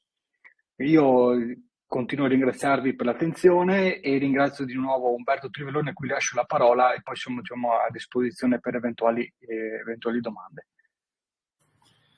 Delio, grazie per gli argomenti che ci hai proposto e anche per aver concluso in 14 minuti e 58 secondi, per cui sei stato, no, sul serio, sei stato esattamente nei tempi, ma soprattutto sì, grazie per i contenuti e ovviamente per il percorso appunto che facciamo assieme, no? Vista l'importanza del dato, della base dei dati geografici, non soltanto poi come funzionale all'output dell'infrastruttura dati, ma anche come base per altri sistemi, come ci hai descritto in maniera molto chiara e interessante tu. Prima di passare la parola all'ingegnere Virgilio Cima, che ci farà tornare, come dicevo all'inizio, un po' più in un ambito, tra virgolette, cartografico, raccontandoci della produzione di un modello digitale del terreno, tra virgolette, alleggerito 5 metri, rubo 2 minuti per rispondere a alcune domande che abbiamo visto in chat. Fermo restando che l'ho detto, lo ripeto, qualunque curiosità, questione, approfondimento, domanda, invito a farla poi in quell'indirizzo che abbiamo comunicato in chat, quindi idt@regione.veneto.it. Una prima domanda era se sono previsti aggiornamenti della carta tecnica regionale, e sono previsti, sono anche in atto. In questo momento è in corso di produzione una cartografia a scala 2000-5000 della parte bassa della provincia di Belluno, assieme a GSP Belluno, che è l'azienda di servizi appunto, che sita nella provincia di Belluno. Abbiamo appena concluso da pochi mesi la produzione dell'A8 di Etra, sempre fatto assieme a Etra, quindi è sempre un'azienda di servizi. Stiamo sperimentando un aggiornamento speditivo solo per alcuni livelli nella parte del consorzio BIM Adige, quindi parte alta della provincia di Verona, con metodologie di produzione degli oggetti attraverso procedure semiautomatiche di machine deep learning, e abbiamo per ora, per il prossimo anno, un finanziamento interessante. Andremo a aggiornare la cartografia in alcune zone del Veneto da parte del Fondo di Sviluppo e Coesione. È ovvio che, come ho detto già in fase introduttiva, c'è bisogno di più risorse per garantire un aggiornamento adeguato delle cartografie, quantomeno alle scale di competenza che che è la scala 5000, poi se possibile anche a 2000, ma in questo caso di solito è meglio farla in collaborazione appunto con i soggetti, quindi aziende di servizio o comuni. Ricordiamo i casi interessantissimi di alcuni comuni capoluogo, oltre a Schio, ma anche Vicenza, Treviso. In questo caso naturalmente la cartografia di così grande scala è particolarmente utile proprio per chi deve gestire direttamente il territorio. Quindi questo per rispondere alla prima domanda. In merito ai sistemi di riferimento, il sistema di riferimento si sta lavorando per convertire quanti più possibile i dati per rilasciarli in più sistemi. Naturalmente il sistema a cui vogliamo tendere, a cui vogliamo arrivare è RDN, quindi TRF 2000, anche nella proiezione del fuso 12, che come molti di voi sapranno è un fuso particolarmente adatto per la rappresentazione metrica del territorio veneto, che altrimenti si trova a cavallo dei fusi classici di Mercatore. Per le cartografie vecchie, tra virgolette vecchie, storiche, quindi le produzioni raster, quelle credo rimarranno comunque sempre nel fuso nativo, anche se poi proprio l'ingegner Cima ci racconterà anche di nuove risorse in termini di software per la trasformazione da un sistema all'altro di file raster. Un'altra domanda riguarda la possibilità di disporre di fotogrammi di alta qualità. Ecco, prima ci raccontava Alessandra Amoroso della possibilità di scaricare in formato JPEG dalla Aerofototeca regionale i fotogrammi prodotti dalla Regione Veneto, quindi non quelli di proprietà di IGM o di altri, e per averli ad alta qualità con i TIFF originali bisogna naturalmente rivolgersi a noi scrivendo la mail di prima o comunque sentendoci per la cartografia. E un'altra questione interessantissima riguarda la pubblicazione dei vincoli paesaggistici. La domanda era se sono stati raccolti, messi assieme e cartografati. La risposta è sì, però come molti di voi sanno è in corso di preparazione il piano regionale del paesaggio, naturalmente di concerto con il Ministero competente e le sovrintendenze. Quindi questi dati non sono al momento rilasciati, come non sono rilasciati altri dati che riguardano la pianificazione urbanistica locale, che sono stati a loro volta già raccolti in uno dei geoportali, diciamo, che non hanno al momento ancora accesso al pubblico, ma lo avranno a breve. Non so se Delio è ancora collegato, ma non importa. Ci sono altre domande a cui risponderemo direttamente, magari privatamente oppure in chat più avanti, riguardavano anche lo sviluppo appunto delle infrastrutture dati territoriali, ma ne parliamo in un secondo momento.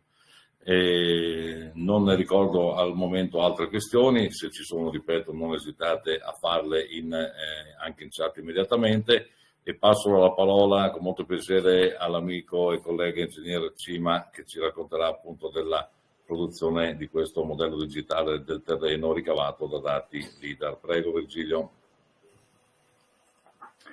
Sì, buongiorno a tutti, grazie della possibilità di presentare il prodotto. Io aspetta che condivido lo schermo, ditemi se vedete. Sì, vediamo lo schermo e adesso anche la presentazione, vai. Eccoci qua. Ho un intervento puramente informativo solo per avvisare dell'esistenza di questo prodotto, quindi posso essere non breve, telegrafico e recuperare qualche minuto magari.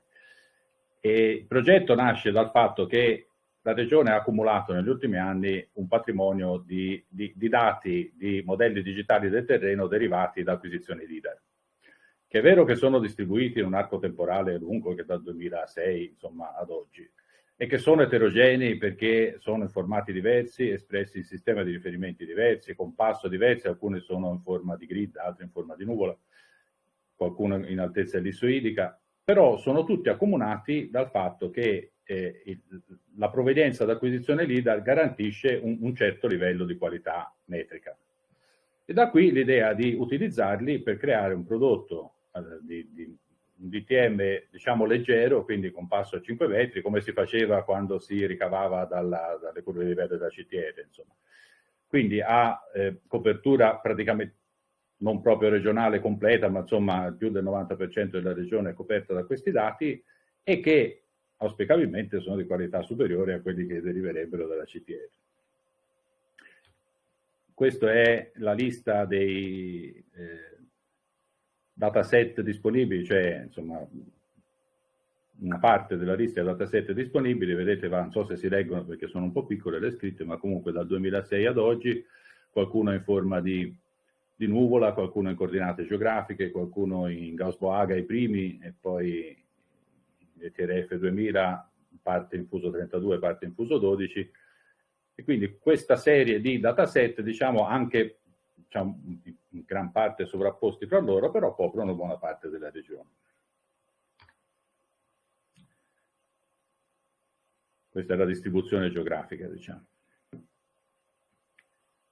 Ora, togliendo le ripetizioni dello stesso dato, perché ci sono alcuni dataset che sono, diciamo, disponibili con passi diversi, ma sulla stessa porzione di territorio e provenienti dagli stessi dati, rimangono di fatto 40 dataset distinti.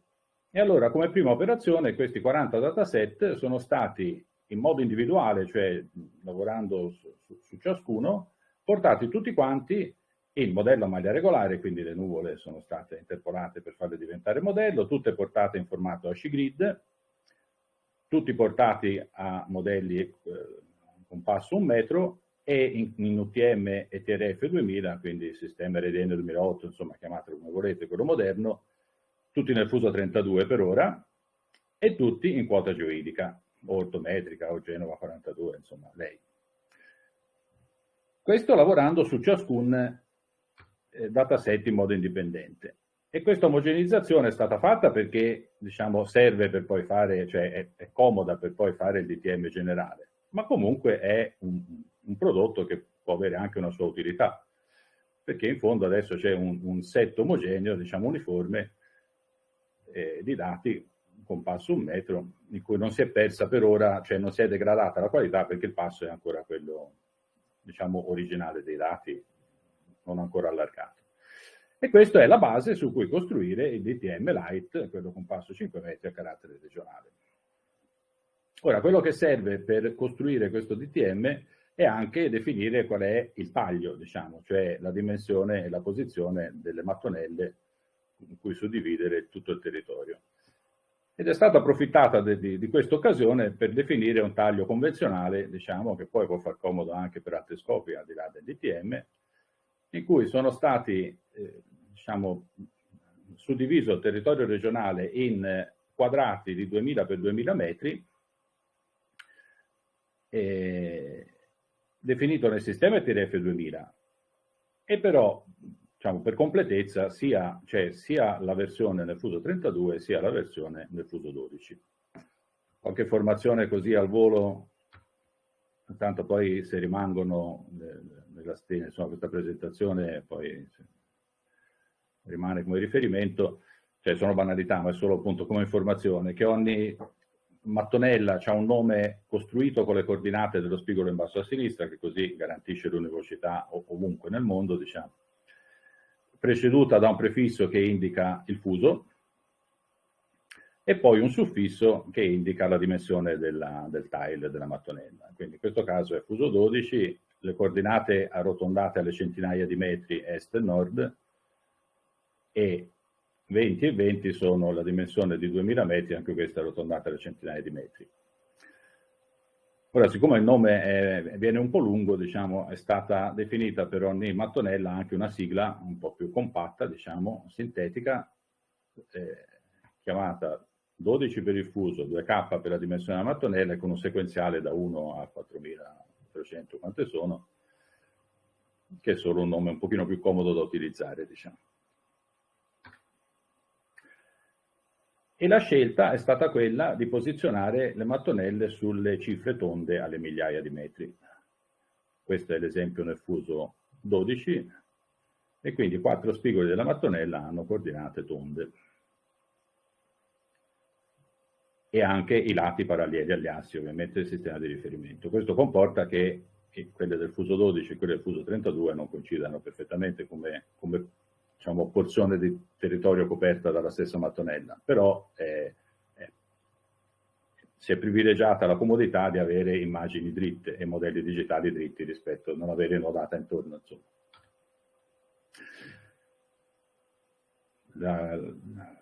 L'aspetto negativo, diciamo, è che appunto se io prendo la stessa mattonella nel fuso 12 e nel fuso 32 copre porzioni leggermente diverse del territorio, quindi lo stesso particolare del territorio mi compare in posizioni diverse. Questo soprattutto perché c'è rotazione fra i due sistemi, c'è il fatto che la proiezione di Gauss ruota man mano che ci si allontana dal meridiano centrale, quindi inevitabilmente per rimettere le tavolette dritte e riportarle alle coordinate tonde vanno a finire da un'altra parte. A questo punto, una volta disponibile il taglio, diciamo, e tutti i dati di input omogenei, produrre il DTM a 5 metri diventa molto semplice, perché semplicemente per ogni cella, diciamo, del DTM si va a pescare, andando a ritroso, l'informazione altimetrica nei dati di input. Ora, ovviamente, siccome i dati di input sono pesantemente sovrapposti fra loro, in quella stessa posizione si trovano più dati diversi, cioè i dati provenienti da dataset diversi, e quindi è stata definita una priorità di scelta basata sostanzialmente sul criterio temporale, cioè privilegiando i dati più nuovi, ovviamente quelli più aggiornati. A meno che non ci fosse una, diciamo, sensibile differenza di risoluzione, che in tal caso potrebbe essere preferibile prendere il dato più accurato, anche se un pochino più vecchio, ma sostanzialmente i due criteri si sovrappongono, perché i dataset con passo maggiore sono anche quelli un po' più vecchi, per cui alla fine la soluzione cronologica tiene conto praticamente di tutti e due i criteri. Naturalmente, siccome il dato è diciamo, proveniente da fonti diverse, è opportuno mantenere nella metainformazione questa informazione, appunto, e quindi sapere, diciamo, le varie mattonelle del DTM a 5 metri da dove vengono. È stato fatto qualcosa ancora di più dettagliato, diciamo, perché in un primo momento, diciamo, è stata memorizzata la provenienza di ogni singola cella. Cioè ogni cella del DTM a 5 metri, oltre a contenere l'informazione altimetrica della quota sul livello del mare in quel punto, ha una mattonella parallela, diciamo, nella metainformazione, in cui per ogni cella c'è un indice che punta alla lista dei dataset disponibili di input. E per cui addirittura saremo in grado di capire ogni singolo valore da dove viene. Questo è assolutamente rigoroso e completo, è un po' scomodo da usare, diciamo, come soluzione. E quindi queste tile con questa informazione, questa meta-informazione, sono state vettorializzate per ottenere uno shapefile, sostanzialmente, insomma, un dato vettoriale che contiene dei poligoni, e ciascun poligono riferito ad un certo dataset di partenza, e tutte le celle che stanno in quel poligono sono quelle che hanno prelevato i dati da quel dataset. Quindi come meta-informazione, diciamo, questa è un pochino più comoda da utilizzare. A questo punto abbiamo il DTM disponibile a copertura del 93% della superficie regionale, tutti i dati di provenienza acquisizione LIDAR, non pesantissimo perché sono circa 4 giga tutta la regione in formato non compresso, ed è, diciamo, la versione attuale dei dati disponibili, ma pronta ad essere integrata nel momento in cui si rendessero disponibili nuovi dataset. Molto semplice andare ad aggiungere e a riempire, per esempio, quei buchi o aggiornare una porzione dell'informazione. E qui si sarebbe anche conclusa la presentazione. Volevo soltanto fare un accenno allo strumento che è stato utilizzato per produrlo, perché siccome è uno strumento che comunque è messo a disposizione, mi pareva che per completezza dell'informazione fosse giusto dire che è stato usato questo e che esiste questo strumento. Questo strumento è l'evoluzione del Convé, il programma che ormai, insomma, un po' di anni che circola, e che si è evoluto insieme ad altre personalizzazioni di altre regioni, si è evoluto in un prodotto regionale chiamato Convergo per la conversione dei sistemi di coordinate nelle prime versioni solo dei dati vettoriali. Poi recentemente, insomma, negli ultimi anni, era stata aggiunta la gestione dei raster, quindi il ricampionamento anche dei raster, e nell'ultimissimo periodo è stata aggiunta l'opzione anche relativa ai modelli digitali in formato HGrid, che è proprio quella che è stata utilizzata per produrre il DTM a 5 metri. Telegraficamente, il programma, io penso che, diciamo, molti di voi l'abbiano utilizzato magari nella forma delle conversioni vettoriali, è rimasto tutto com'è. Semplicemente si caricano al centro i dati di input, si sceglie il sistema di partenza e quello di destinazione. La novità è questo modulo di ricampionamento delle immagini raster e questo bottone gestisci raster, che consente di definire, un secondo indietro, che consente di ricampionare appunto i dati ricostruendo delle immagini o delle mattonelle di modelli digitali, andando a pescare.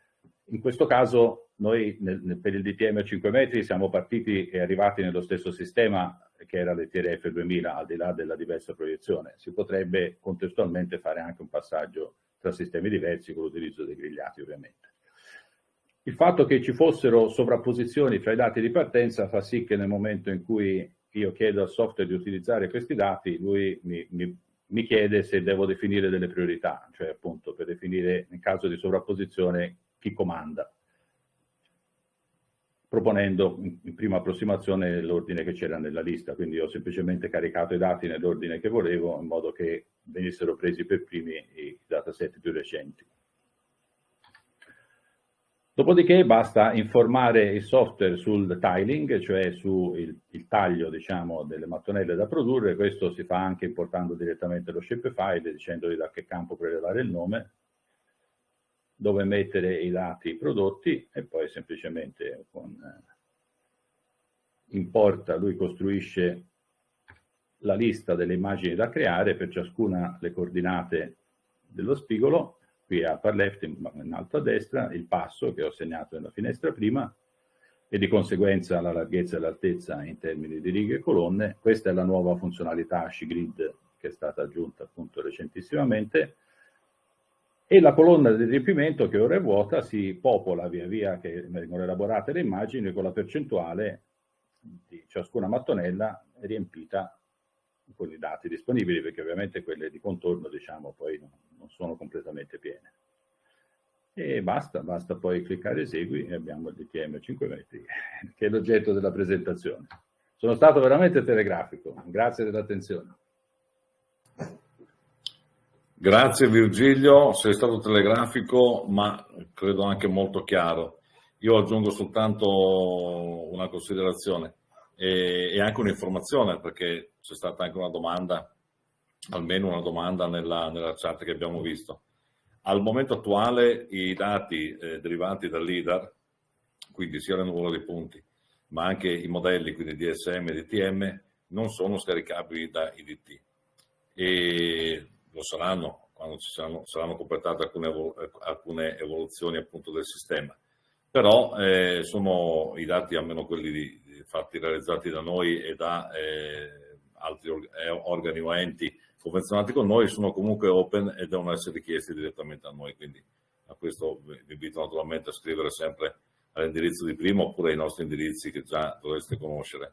E l'idea però di realizzare un modello a 5 metri è proprio per aumentare il livello di fruibilità, perché per moltissime attività è pienamente sufficiente, anche perché abbiamo fatto numerosi test e soprattutto in alcuni territori funziona molto bene, quindi restituisce modelli con livelli di precisione molto alti, anche se la maglia appunto si dirada rispetto ai modelli originali appunto che solitamente hanno maglie di 1 metro oppure di 2 metri. Comunque i dati sono disponibili, basta chiederli anche se non sono nell'infrastruttura. Viceversa, come diceva Alessandra prima, questo DTM che ci ha appena presentato l'ingegner Cima sarà presto scaricabile direttamente dall'infrastruttura dati territoriali, da uno più dei nostri geoportali.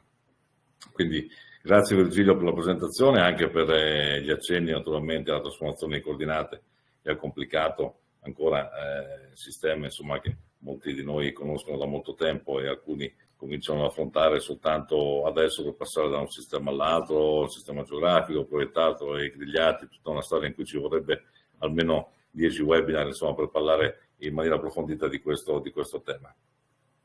Ora passo la palla a Marco Vailati, appunto, che ci presenterà invece un punto di vista in qualche modo diverso, una articolazione un po', non dico alternativa, ma sicuramente arricchente, un po' diversa su quello che è il panorama appunto IDT in senso più ampio del termine. Prego Marco. Grazie Umberto, spero che tutti vediate la mia condivisione. Certo. E sarò, se possibile, ancora più telegrafico, anche perché come anticipavi Marco, Sì? scusa, vai a schermo intero, cioè alla presentazione. Esatto, sì. Anche perché il mio intervento, diciamo, si discosta un pochino dall'approccio con cui abbiamo affrontato IDT in questo webinar. Ti ringrazio per l'invito e abbiamo pensato insieme a Umberto che potesse essere comunque utile, interessante. Marco, scusami, hai tolto il meeting, la condivisione, scusami, se puoi riprenderla. Ah, ok, scusatemi. Ok.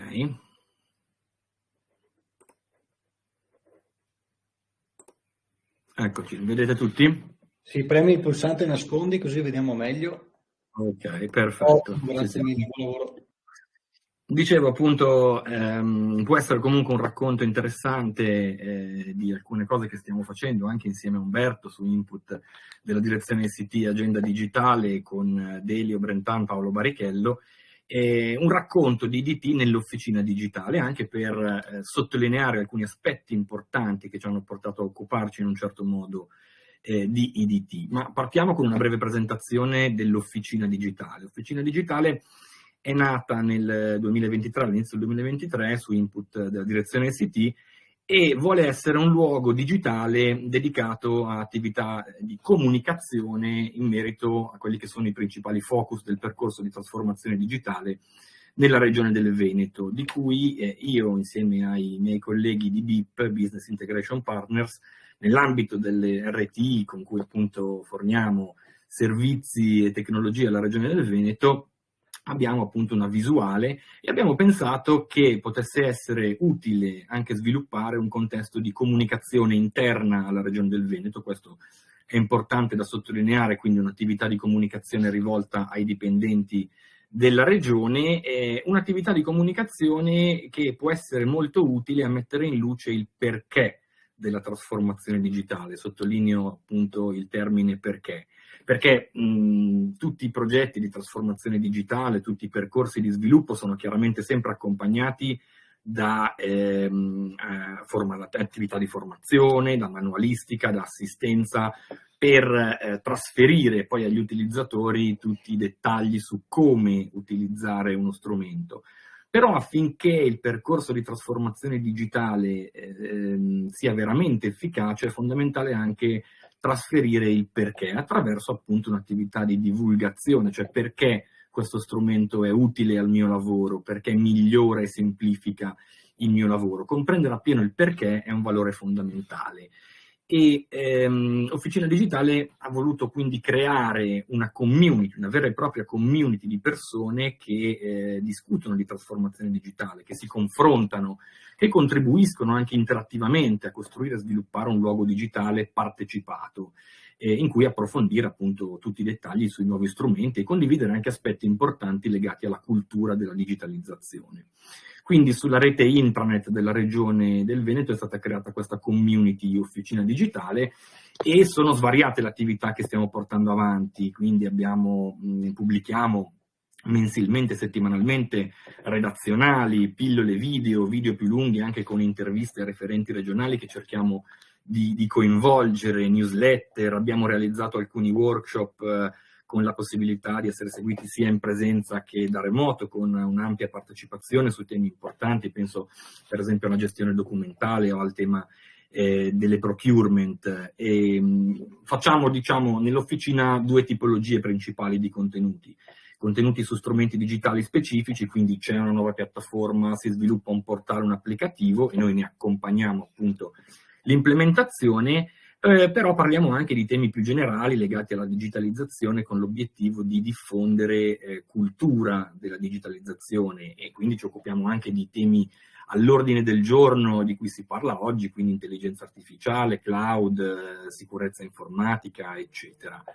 E quindi da qui nasce l'incontro tra l'officina digitale e IDT, perché tra i vari temi di cui all'inizio abbiamo deciso di occuparci c'è appunto IDT. E abbiamo notato, e questo è un po' il cuore di questo intervento, come IDT veramente sia non uno strumento, bensì un luogo dinamico, un ecosistema in continua evoluzione aperto, raggiungibile da tutti, basato soprattutto, ecco, altro tema molto importante, sulle relazioni tra persone dalle quali nascono nuove prospettive, ambiente partecipato, mai statico o definitivo. Questa sottolineatura è molto importante perché garantisce anche una trasversalità e, come dicevo prima, la connessione prima che tra tecnologie e strumenti, tra persone e tra visioni. Visione è un termine che appunto ho sentito anche nei precedenti interventi, che secondo me rappresenta appieno IDT. Grazie a questa trasversalità, infatti, oltre a occuparcene con Umberto, con la direzione pianificazione territoriale,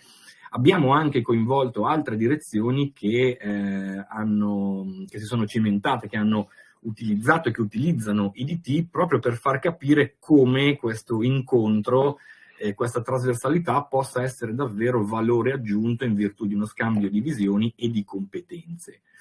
IDT è quindi l'esempio perfetto di un'infrastruttura, anche strutturalmente. Questo concetto emerge in modo prorompente perché c'è il dato chiaramente viene incastonato in un'infrastruttura, ma ciò, come abbiamo detto, viene reso possibile solo nel momento in cui ci sono persone che condividono visione, percorso e obiettivi, ed è questo appunto il senso più profondo di un percorso di trasformazione digitale efficace e capace di allineare persone, strumenti, visioni e infrastrutture digitali. È un racconto che si arricchisce costantemente. Abbiamo iniziato più di un anno fa con Umberto, quindi adesso abbiamo ripreso il racconto con l'analisi e la presentazione dei nuovi geoportali, dei potenziali impatti anche che tecnologie innovative, appunto come l'intelligenza artificiale, possono avere sulla cartografia, e il racconto di IDT all'interno dell'officina digitale ci permette di mettere appunto al centro il valore della tecnologia e della digitalizzazione nel senso proprio della condivisione e dell'interazione tra direzioni, aree, strutture, dello sviluppo anche di nuovi percorsi tematici che possono nascere nell'ambito di IDT, appunto nel momento in cui le persone, prima degli strumenti, condividono finalità e competenze. Quindi mi viene da dire proprio che il racconto di IDT rappresenti appieno anche le finalità dell'officina digitale come luogo di condivisione, di partecipazione e di confronto, e proseguiremo quindi insieme a Umberto e insieme ad altri referenti che utilizzano IDT a raccontare come IDT può dare un valore in termini di trasformazione digitale, di semplificazione del lavoro, di servizi ai cittadini e agli stakeholder. E vado a chiudere semplicemente rappresentandovi appunto, invitandovi nel caso a iscrivervi alla community Officina Digitale che trovate all'interno della rete intranet della Regione del Veneto, o a seguire la pagina YouTube dell'Officina Digitale, sulla quale produciamo e pubblichiamo insomma anche contenuti video. E grazie mille a Umberto e grazie a tutti voi. Marco, per questa presentazione molto veloce ma estremamente piena di contenuti e di spunti. Tu hai ricordato benissimo che è un percorso che in parte ci coinvolge, di questo siamo molto contenti, è un percorso nel quale anche noi, oltre naturalmente alla direzione ICT, Agenda Digitale, crediamo moltissimo. Hai ben descritto alcuni degli aspetti fondamentali della nostra attività, no? Quindi quando parli di visione, ma io voglio mettere l'accento soprattutto sulla importanza delle relazioni, dei rapporti, della condivisione di obiettivi che si vanno a creare. E a questo proposito mi viene in mente un collega ora felicemente pensionato, Gabriele Ciasullo di Agid, che molti delle persone collegate sicuramente avranno conosciuto, che appunto quando si parlava di interoperabilità, che è un tema cardine, no? Parlando di dati, naturalmente una delle interoperabilità più importanti è quella che lui definiva, e non soltanto lui ovviamente, interoperabilità relazionale. Sappiamo che questo è un elemento fondamentale, uno strato, io sono un geologo, diciamo che è uno strato che spesso rappresenta lo strato impermeabile, no? Nella sequenza stratigrafica, ad esempio, degli organismi e degli enti pubblici. Uno dei problemi più grandi è quello di parlare magari con altri colleghi di altre strutture, magari col collega dell'ufficio vicino. Ecco, stiamo cercando di fare il possibile perché questo non accada sia all'interno delle nostre strutture sia verso naturalmente gli altri enti, le altre realtà. Grazie Marco per il tuo contributo, estremamente, ripeto, interessante. Ora, prima di passare all'ultimo intervento previsto, che è quello del collega Sergio Zè, che ci racconterà appunto uno degli usi, ma estremamente interessante e approfondito, dei dati satellitari, nello specifico appunto per il monitoraggio dell'emergenza, chiamiamolo così, bostrico. Una piccola nota di servizio: viene pubblicato adesso in tutte le persone che sono connesse un link a cui accedere per trovare le istruzioni per i crediti dei diversi ordini professionali, quelli che hanno ritenuto opportuno erogare crediti. Quindi invito tutti chi è interessato a utilizzare quel link che trovate, ripeto, in chat. Detto questo, Sergio, a te la parola per l'ultimo intervento di contenuto di questo webinar. Prego. Buongiorno.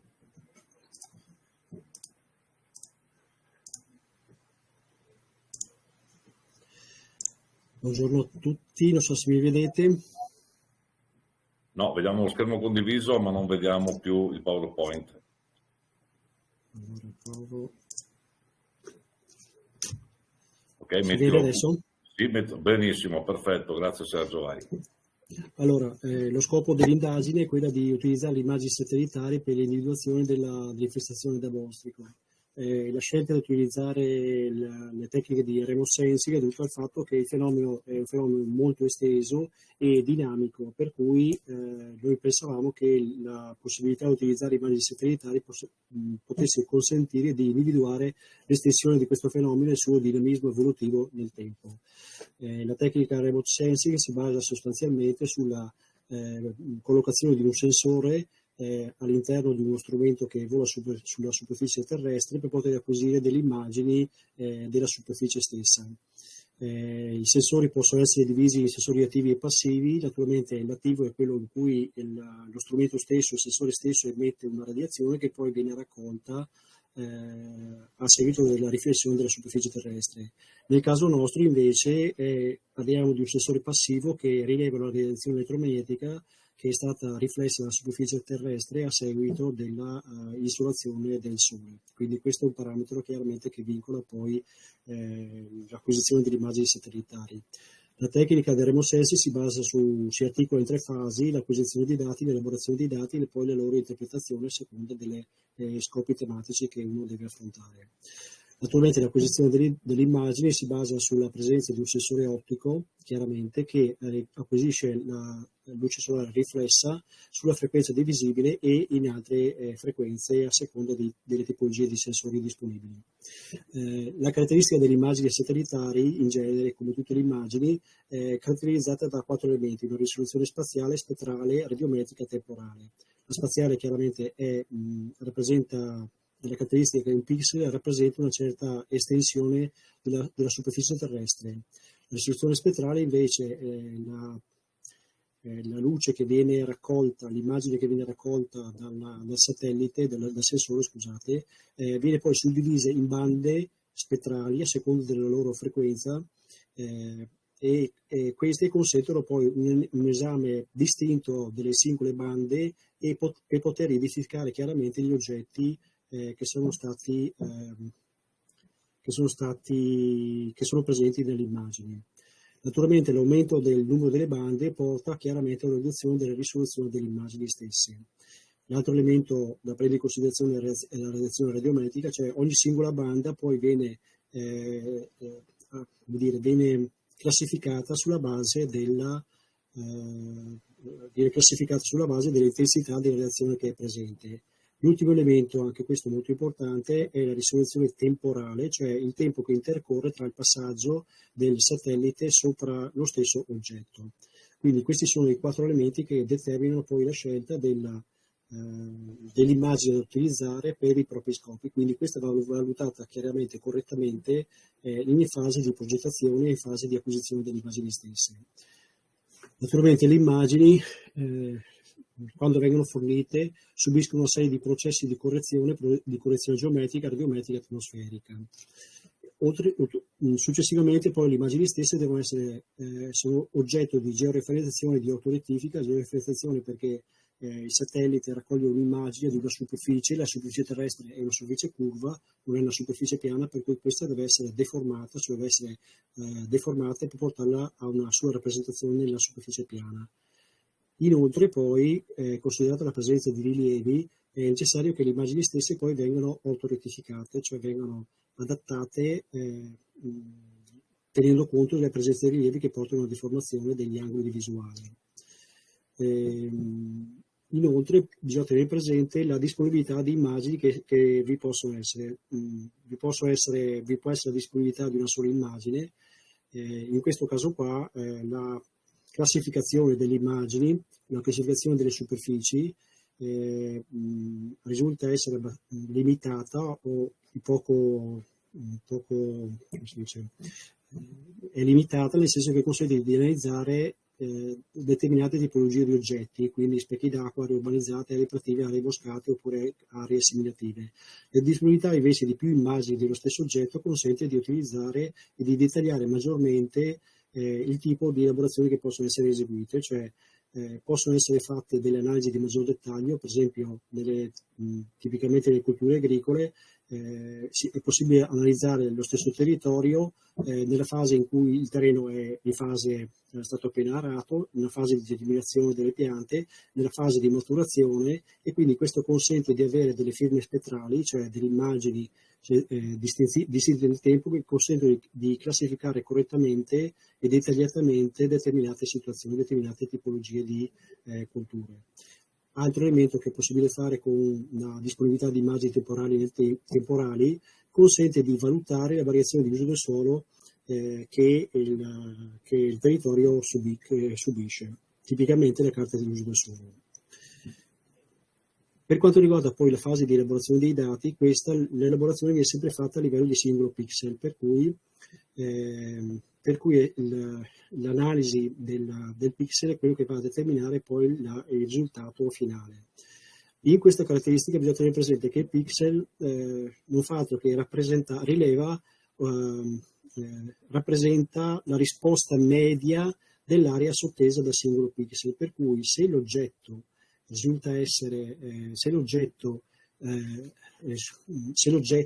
riesce a cade completamente nel pixel, questo qua viene rappresentato correttamente all'interno del pixel, per cui è possibile discriminarlo chiaramente. Nel caso in cui invece il pixel interessi o colga oggetti diversi, quindi la realtà da rappresentare è abbastanza eterogenea, si hanno delle firme spettrali non chiaramente identificabili.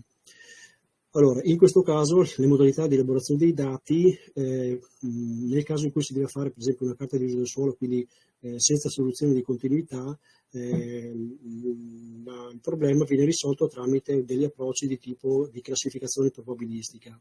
Nel caso invece si deve fare un'analisi di una sola classe, come ad esempio nel caso del bostrico, non si considerano i pixel che non rientrano chiaramente nella firma spettrale interessata. Tale scelta quindi porta ad estrarre nell'elaborazione solo aree omogenee con estensione superiore al singolo pixel, in genere 3-4 pixel. La Regione Veneto ha iniziato a effettuare questo monitoraggio sulla base delle informazioni, sulla base della conoscenza scientifica che a seguito del disastro Vaia ci si aspettava una pullulazione di questo coleottero che determina sostanzialmente l'invasione della pianta e la successiva morte della pianta con una variazione cromatica, quindi la morte della pianta che è una variazione cromatica della stessa che può essere rilevata con immagini satellitari. Si passa da un colore verde a un colore grigio e quindi questo è possibile visualizzarlo tramite le immagini. Il primo passaggio è stato quello di utilizzare delle immagini gratuite disponibili dal servizio Copernicus dell'ESA e che è caratterizzato da una risoluzione spaziale di 10 metri, una risoluzione spettrale di 13 bande, una risoluzione arithmetica di 12 bit e con tempo di passaggio di ogni 5 giorni. Questa tipologia di immagini copre un'area di circa 10.000 km², cioè quadrati di forma 100%. Nell'anno 2002, a seguito stipula di convenzioni con l'Università di Padova, in particolare con DAFNAE, abbiamo avuto la possibilità di utilizzare altre tipologie di immagini satellitari che hanno caratterizzati da una risoluzione spaziale molto più interessante, cioè di 3 metri per 3 metri, una risoluzione spettrale di 8 bande, sufficienti per l'analisi che si è eseguita, e poi una risoluzione temporale pari ad un giorno. Chiaramente la risoluzione temporale ad un giorno risulta essere molto vantaggiosa, nel senso che aumenta le probabilità di poter acquisire immagini pulite. In questo caso una singola immagine ripresa da uno dei satelliti della costellazione Planiscope copre un'area di 750 km quadrati. Questa è una rappresentazione, una differenza tra immagini acquisite da Sentinel-2 e Planetoscope. Nel corso dell'anno, a fine anno 2003, la Regione Veneto ha acquistato le immagini Planetoscope, ha acquistato l'accesso al catalogo delle immagini Planetoscope, alle immagini storiche e alle immagini per il periodo 2024-2025. Questa tipologia di contratto ci consente di, da un lato, di scaricare chiaramente le immagini disponibili storiche e per gli anni 2024-2025, dall'altro di consultare le immagini e di rendere fruibile la consultazione delle immagini a tutti i soggetti, chiaramente al personale regionale, agli enti strumentali della Regione del Veneto e agli altri enti pubblici che possono avere una collaborazione con Regione Veneto. Quindi questo potrebbe essere un servizio fruibile da altri soggetti per il monitoraggio del territorio e quindi sfruttare questa fonte informativa.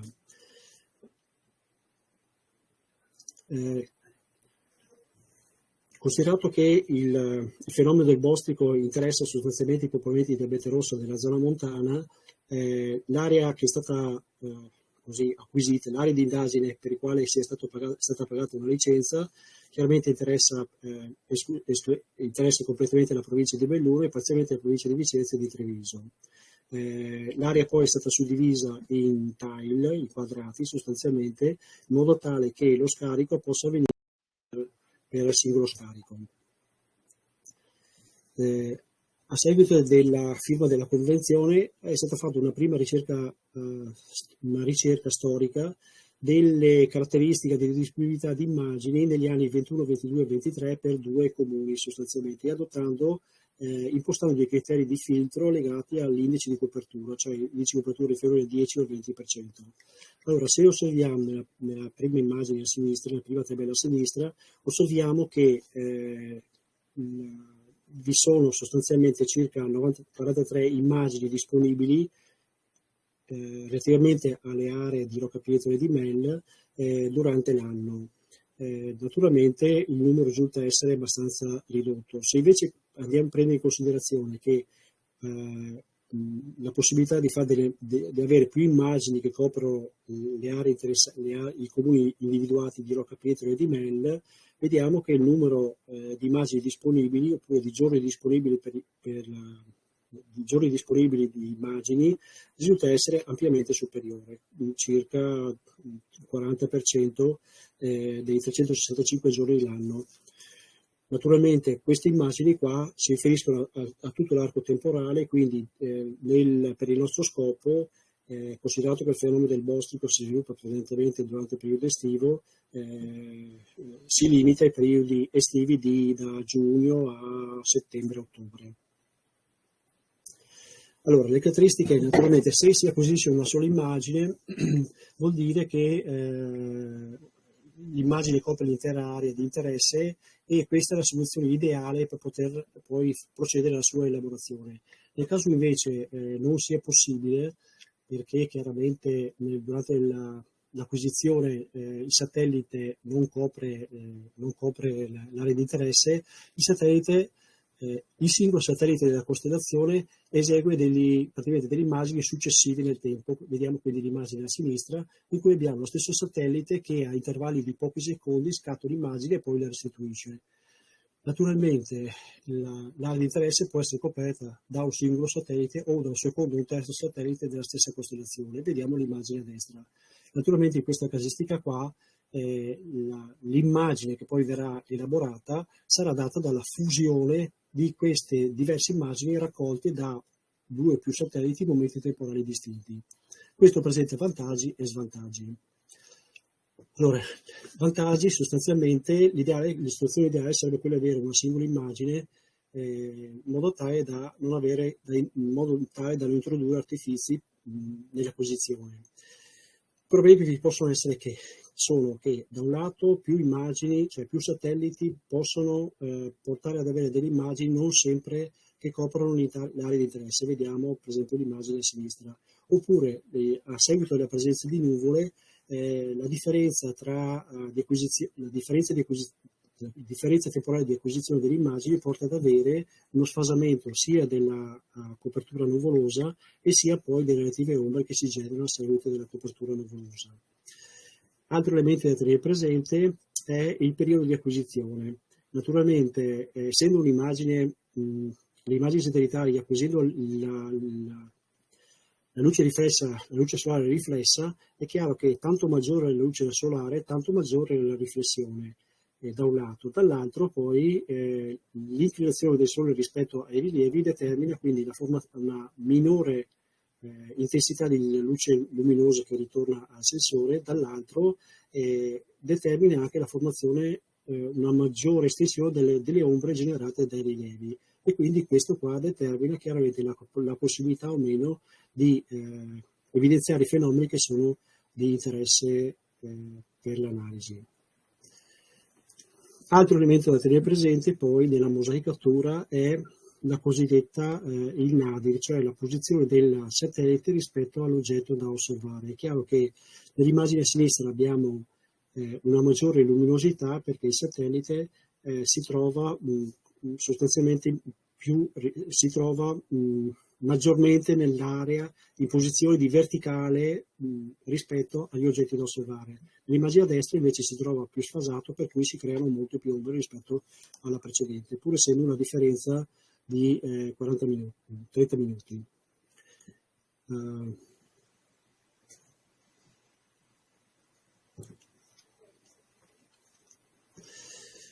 Per quanto riguarda poi l'analisi dei dati stessi,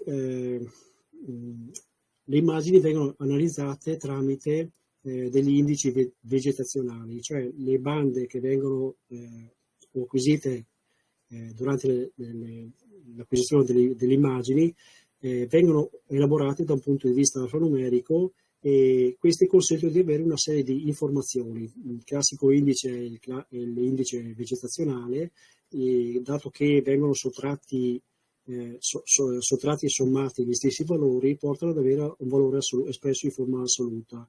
Questo naturalmente è un parametro che consente di attenuare il fenomeno delle ombre, anche se non annullarlo, perché le diverse intensità luminose vengono mediate. Ciò che però appare critico in questo contesto è che l'utilizzo per esempio della banda dell'infrarosso caratterizzata dal simbolo NIR può risentire dell'umidità atmosferica presente nelle vallate alpine, e quindi può variare sensibilmente, può variare il valore dell'indice vegetazionale a seconda delle varie ore di acquisizione delle immagini. Questo è un esempio sostanzialmente di l'immagine, l'elaborazione delle immagini. Naturalmente viene elaborata un'immagine, viene elaborato il dato dell'indice vegetazionale della prima immagine, viene elaborato l'indice vegetazionale della seconda immagine, e dalla differenza di questi due indici è possibile determinare le variazioni di questo indice temporalmente. Questo consente quindi di estrapolare oppure di estrarre delle informazioni relativamente alla variazione dell'indice, e quindi individuare probabilisticamente la presenza del fenomeno del bostrico. Possono essere utilizzati anche altri indici vegetazionali per determinare lo stesso fenomeno. Naturalmente diversi indici utilizzano altre bande, ognuno con pregi e difetti. La tecnica che è stata utilizzata da parte dei colleghi della direzione foreste è stata quella poi di mediare queste informazioni di questi 3 indici per ottenere un'unica cartografia, un unico raster in cui evidenziare la probabile presenza di queste variazioni degli indici vegetazionali. Naturalmente la presenza delle ombre determina, per tutti gli artefatti che abbiamo discusso prima o elencato prima, determina la formazione di falsi positivi, per cui anche a seguito di questa elaborazione è necessario effettuare una serie di operazioni, di passaggi, di applicazioni di filtri per ridurre la rumorosità di fondo. Tutti questi risultati vengono esposti al pubblico nel geoportale di cui è stato già presentato precedentemente, sono state presentate le funzionalità, tra uno di questi anche quello relativamente al bostrico, in cui sono rappresentati sia da un lato le elaborazioni effettuate in termini di superficie delle aree colpite da bostrico, sia delle altre informazioni raccolte a seguito della convenzione con l'Università di Padova, cioè relativamente ai nuclei fotografati da soggetti che percorrono il territorio e al numero degli insetti catturati nelle trappole distribuite sul territorio. L'elaborazione per l'anno 2023 è in fase di completamento. Le immagini che presenterò successivamente danno un'idea sostanzialmente della estensione della diffusione del fenomeno e della sua variazione nel corso degli anni. Per esempio, in questo caso qua l'immagine a sinistra mostra la Valle del Boste dell'anno 2022 e a destra invece rappresenta l'immagine del Valle di Biossi del 2003. Vediamo chiaramente che la variazione che ha subito l'intera vallata durante il corso dell'anno 2023. L'altra immagine rappresenta la stessa situazione anni 2022-2023 relativamente alla vallata del Pettorina, quindi Rocca Petore, e anche in questo caso qua manifesta una estesa diffusione del fenomeno del bostrico nei versanti a nord. Naturalmente dobbiamo precisare che nel versante sud sono versanti che sono stati interessati pesantemente dal fenomeno vaia, per cui i popolamenti forestali sono stati distrutti. I popolamenti superstiti, invece, superstiti da vaia, sono stati quelli invece oggetto di maggiore attacco da parte del bostrico. Analoga situazione si verifica poi anche nell'Alto Cordevole, il comune di Livinallongo del Codilana, in cui anche in questo caso osserviamo i versanti nord sono pesantemente colpiti dal fenomeno bostrico. Ora, come abbiamo evidenziato, le aree esposte a nord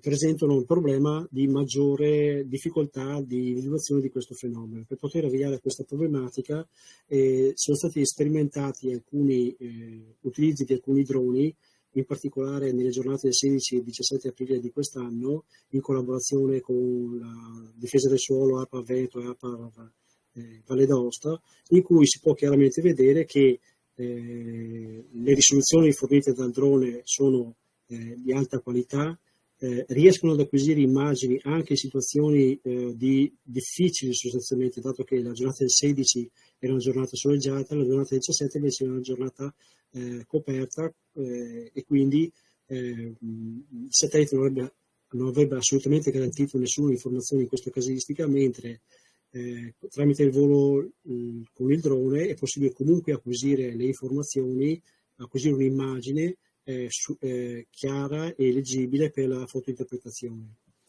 Nella stessa giornata, nel pomeriggio, è stata acquisita l'immagine invece nella Digonera, e in questo caso qua l'illuminazione era maggiore, quindi la visibilità del fenomeno è molto chiara.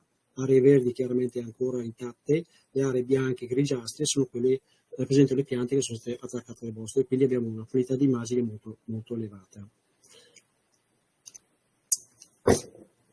Io ho concluso, grazie per l'attenzione.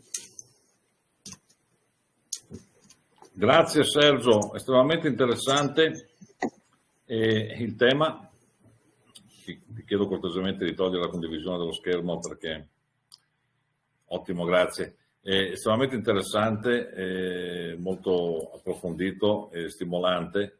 Interessante anche il fatto che ci hai fatto capire benissimo come la risorsa satellite, peraltro accompagnata da altri dati naturalmente in situ e anche, come hai detto nell'ultima parte, dall'uso di droni, sono sicuramente tutte risorse meravigliose, però presentano delle complessità non indifferenti, possono darci grandi risultati, ma bisogna saperli utilizzare e soprattutto hanno delle caratteristiche, o ciascuna delle caratteristiche particolari per cui vanno utilizzate con estrema competenza. Ecco, questo è un altro messaggio che noi cerchiamo sempre di trasmettere in queste circostanze.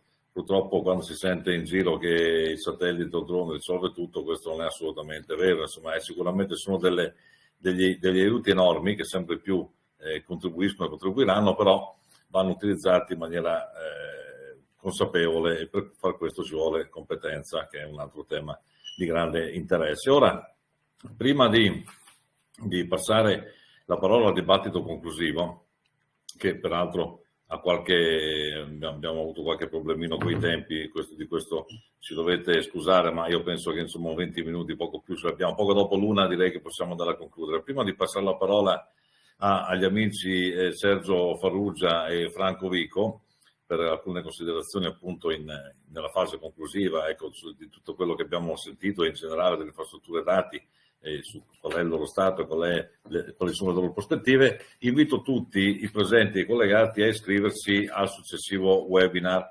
Questa volta, a differenza di quello che facevamo nel 2021, ogni volta, per ogni webinar bisogna iscriversi distintamente, quindi arriveranno delle mail naturalmente di pubblicità. Questa cosa è dovuta al fatto appunto del rilascio delle attestazioni. Vi ricordo che il prossimo webinar, ecco una cosa che ritengo interessante, si parlerà di ricerca applicata per l'informazione geografica, come ho già detto prima, e sarà moderato dalla professoressa Monica Sebillo, Università di Salerno, presidente di Assita, e parteciperanno, elenco molto velocemente soltanto i nomi, il professor Robert Laurini, che chi conosce insomma la materia conosce sicuramente bene di fama, il professor Pirotti dell'Università di Padova, il professor Fabris dell'Università di Padova, la professoressa Zamperlini dell'Università di Firenze, sempre il professor Codato dell'Università di Padova, la professoressa Caterina Balletti dell'Università IUAV di Venezia, assieme anche al contributo del collega Stefano Campus della Regione Piemonte, anche lui molto conosciuto nel settore. Quindi invito tutti a partecipare, anche perché ci saranno relazioni che riguardano diverse tematiche, alcune delle quali anche riferite ad ambiti territoriali più contenuti. Pensiamo all'uso di nuove tecnologie, nuove risorse, ad esempio al mobile mapping o l'elaborazione d'immagine per la gestione dei territori comunali, ad esempio del verde pubblico o di altre situazioni. Quindi tutte attività di ricerca che hanno la possibilità già in essere o in prospettiva di concrete applicazioni nella gestione dei nostri enti, delle nostre realtà, dei nostri territori. Detto questo, passo la parola, credo, a Franco, che vedo in video. Prego, Franco. Ok, grazie. Un attimo che condivido la cosa.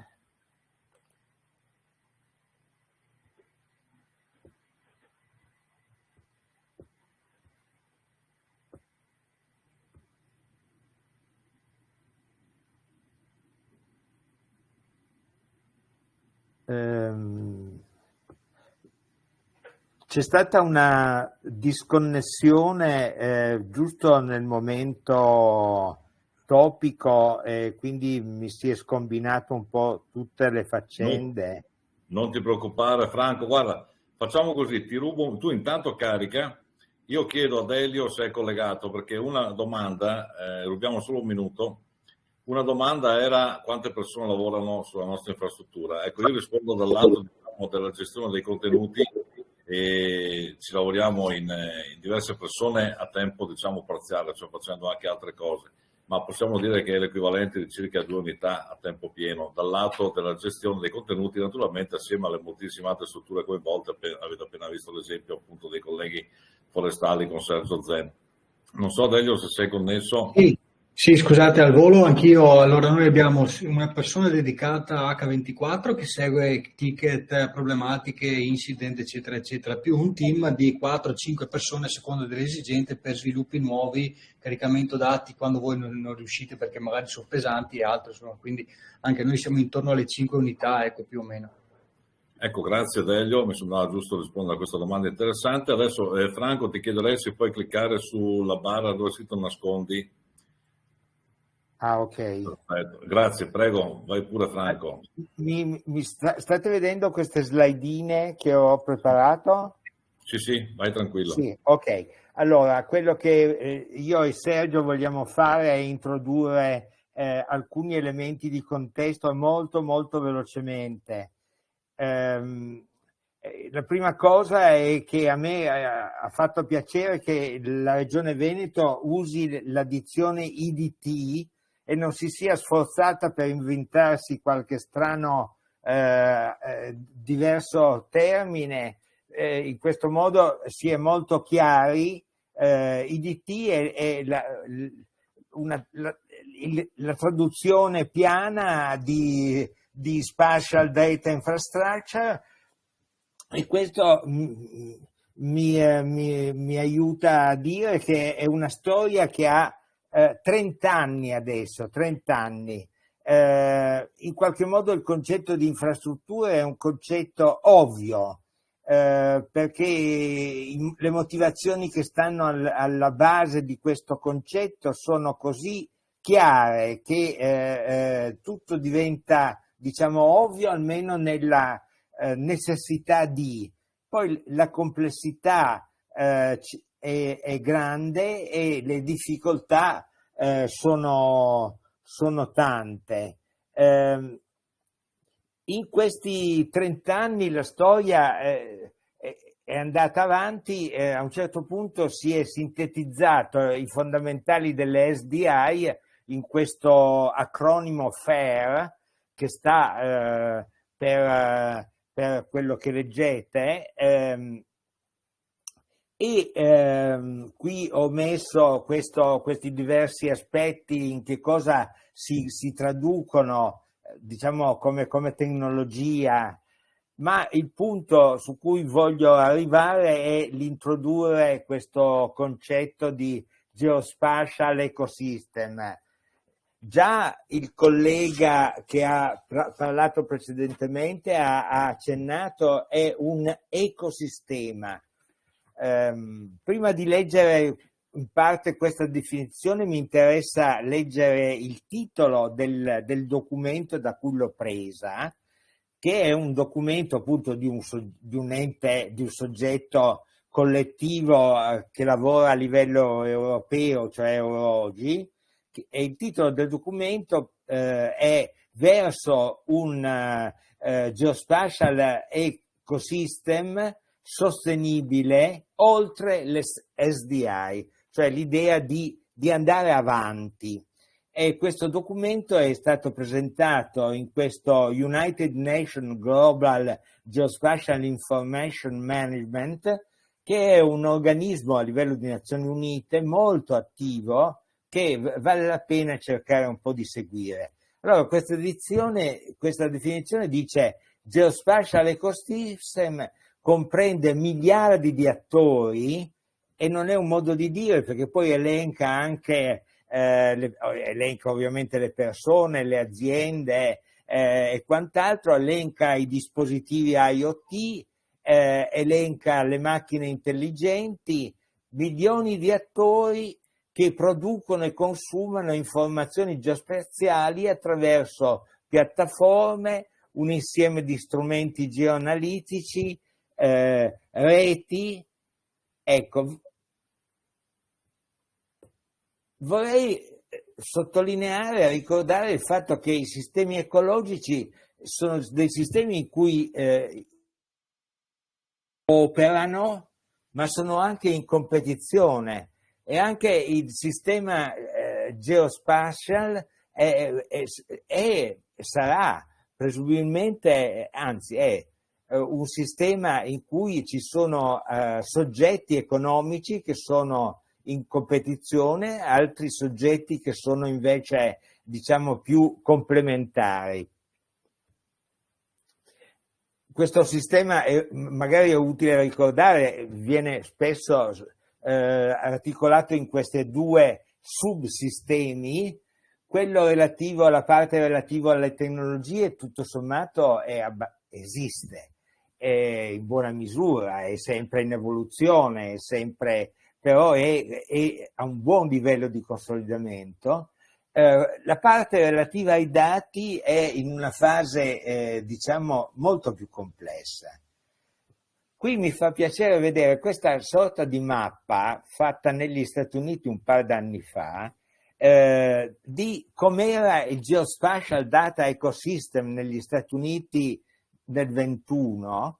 Qui sono stati presi in considerazione i soggetti, cioè gli attori, che in qualche modo, secondo l'interpretazione che ha fatto questa analisi, erano attivi in questo Geospatial Ecosystem. Questi attori sono stati suddivisi, lo leggete, in gruppi, i sottogruppi. Location data sono in qualche modo tutti i dati geografici in senso di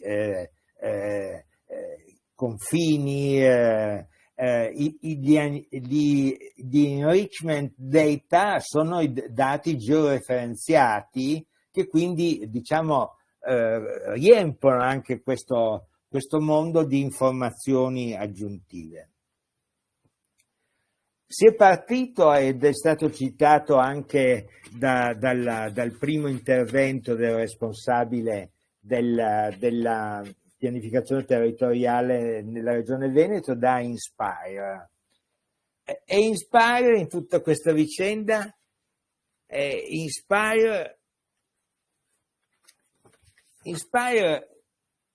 è stato criticato per essere una macchina ipertrofica di regole, troppo monolitico, calato un po' dall'alto su delle realtà nazionali poco considerate.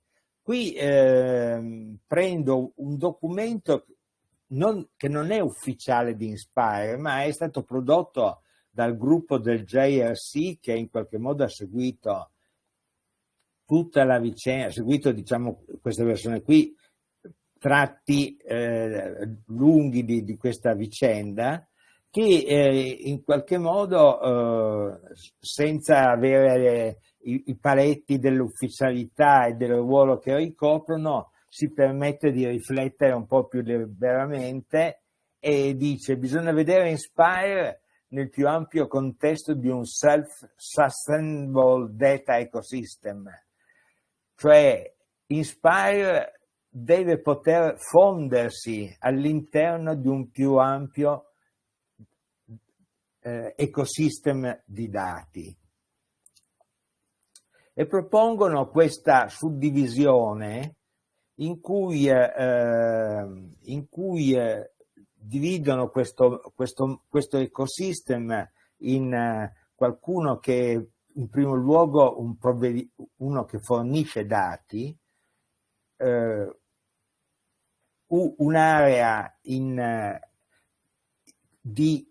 che sono gli utilizzatori di questi dati, un'area che è diciamo di servizio per facilitare la comunicazione tra questi due soggetti, e per ognuno di questi soggetti individuano un po' un background normativo e un po' il tipo di tecnologie. Cioè questa immagine, che ovviamente non leggo insieme a voi adesso, si presta a interessanti considerazioni. Il punto perché questo ecosystem possa funzionare, per cui i diversi soggetti siano disponibili a interagire, fornendo anche a condividere i propri dati, rilevano queste persone, è l'assenza di un framework di regole chiaro. E allora qui volevo chiudere questa rapidissima prospettiva invitando magari qualcheduno di voi a cercare di comprendere questi due documenti che riguardano diciamo, i dati e la governance dei dati, recentemente diventati normativa europea, quali influenze, come potrebbero interagire con i processi in corso. Facendo una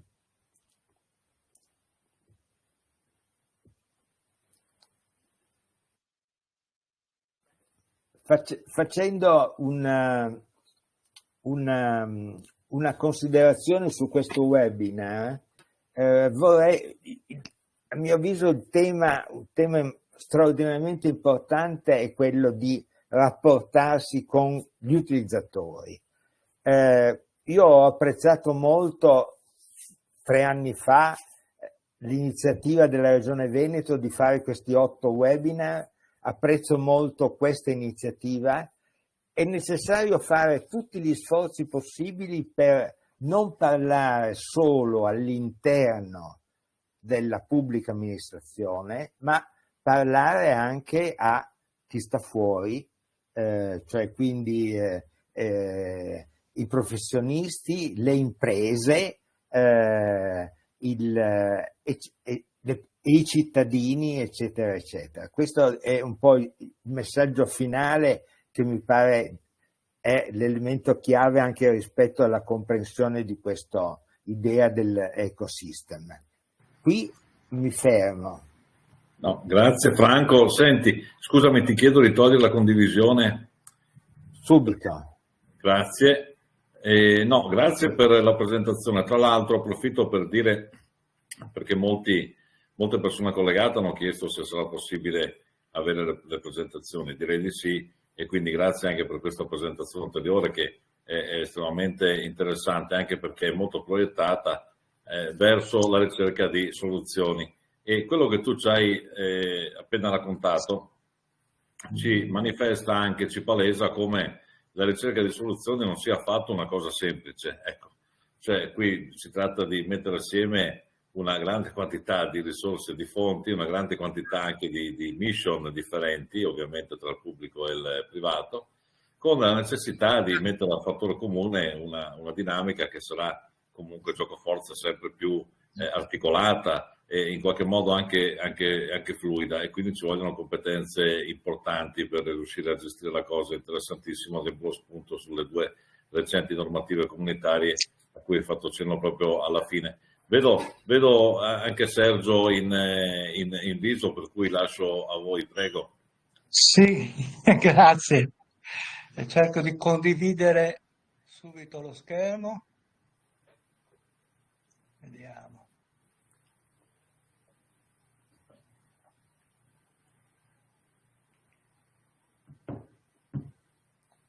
Vedete? Sì, e vai in modalità presentazione. Ora ci sono? Perfetto, grazie. Scusate Sergio. perché in modalità presentazione non vedo la mia presentazione.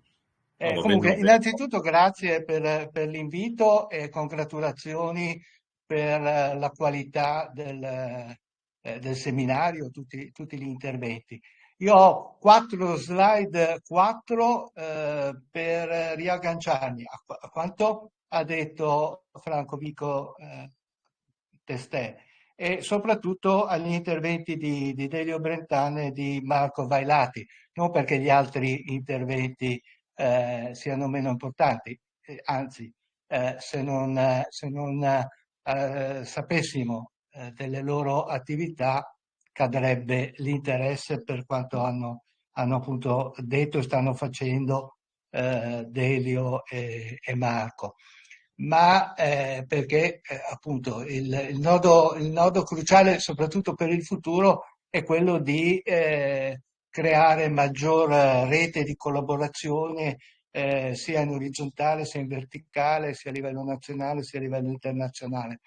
E allora, diciamo, inizio con una sorta di slogan: no city model, cioè non abbiamo dataset tridimensionali del territorio, non urban digital twin. Era così una frase che mi era venuta in mente diciamo nell'estate, primavera-estate del 2019, quando incocciai per la prima volta il termine gemello digitale della città. Sicuramente risultato di convergenza di tante tecnologie, una preoccupazione trasferita a livello italiano per due motivi. Il primo, che abbiamo una implementazione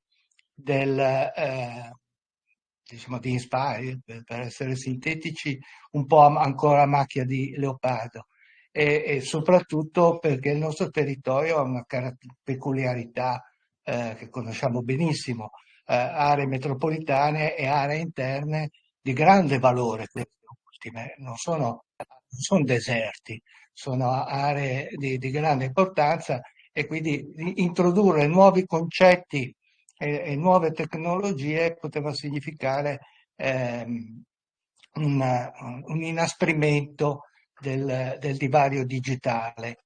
E quindi adesso sono passati 4 anni, gemello digitale, locale, urbano, diciamo, ce lo troviamo da tutte le parti. Abbiamo applicazioni interessanti in via di sviluppo, in cui coniugano l'uso appunto della tecnologia, del concetto gemello digitale con la blockchain per garantire l'affidabilità dei dati con cui poi la modellistica esegue le simulazioni. Insomma, c'è tanto. Io volevo segnalare così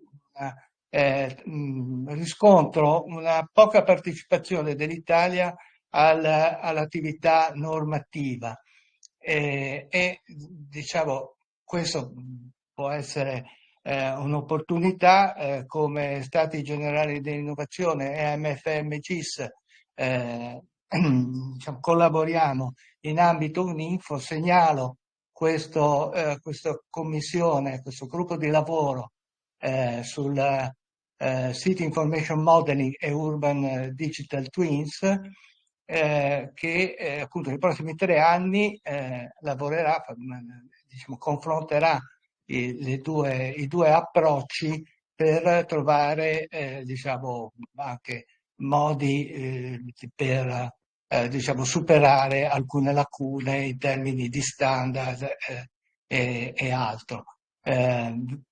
Questa attività verrà fatta attraverso una raccolta di casi d'uso. A breve verrà rilasciato un template.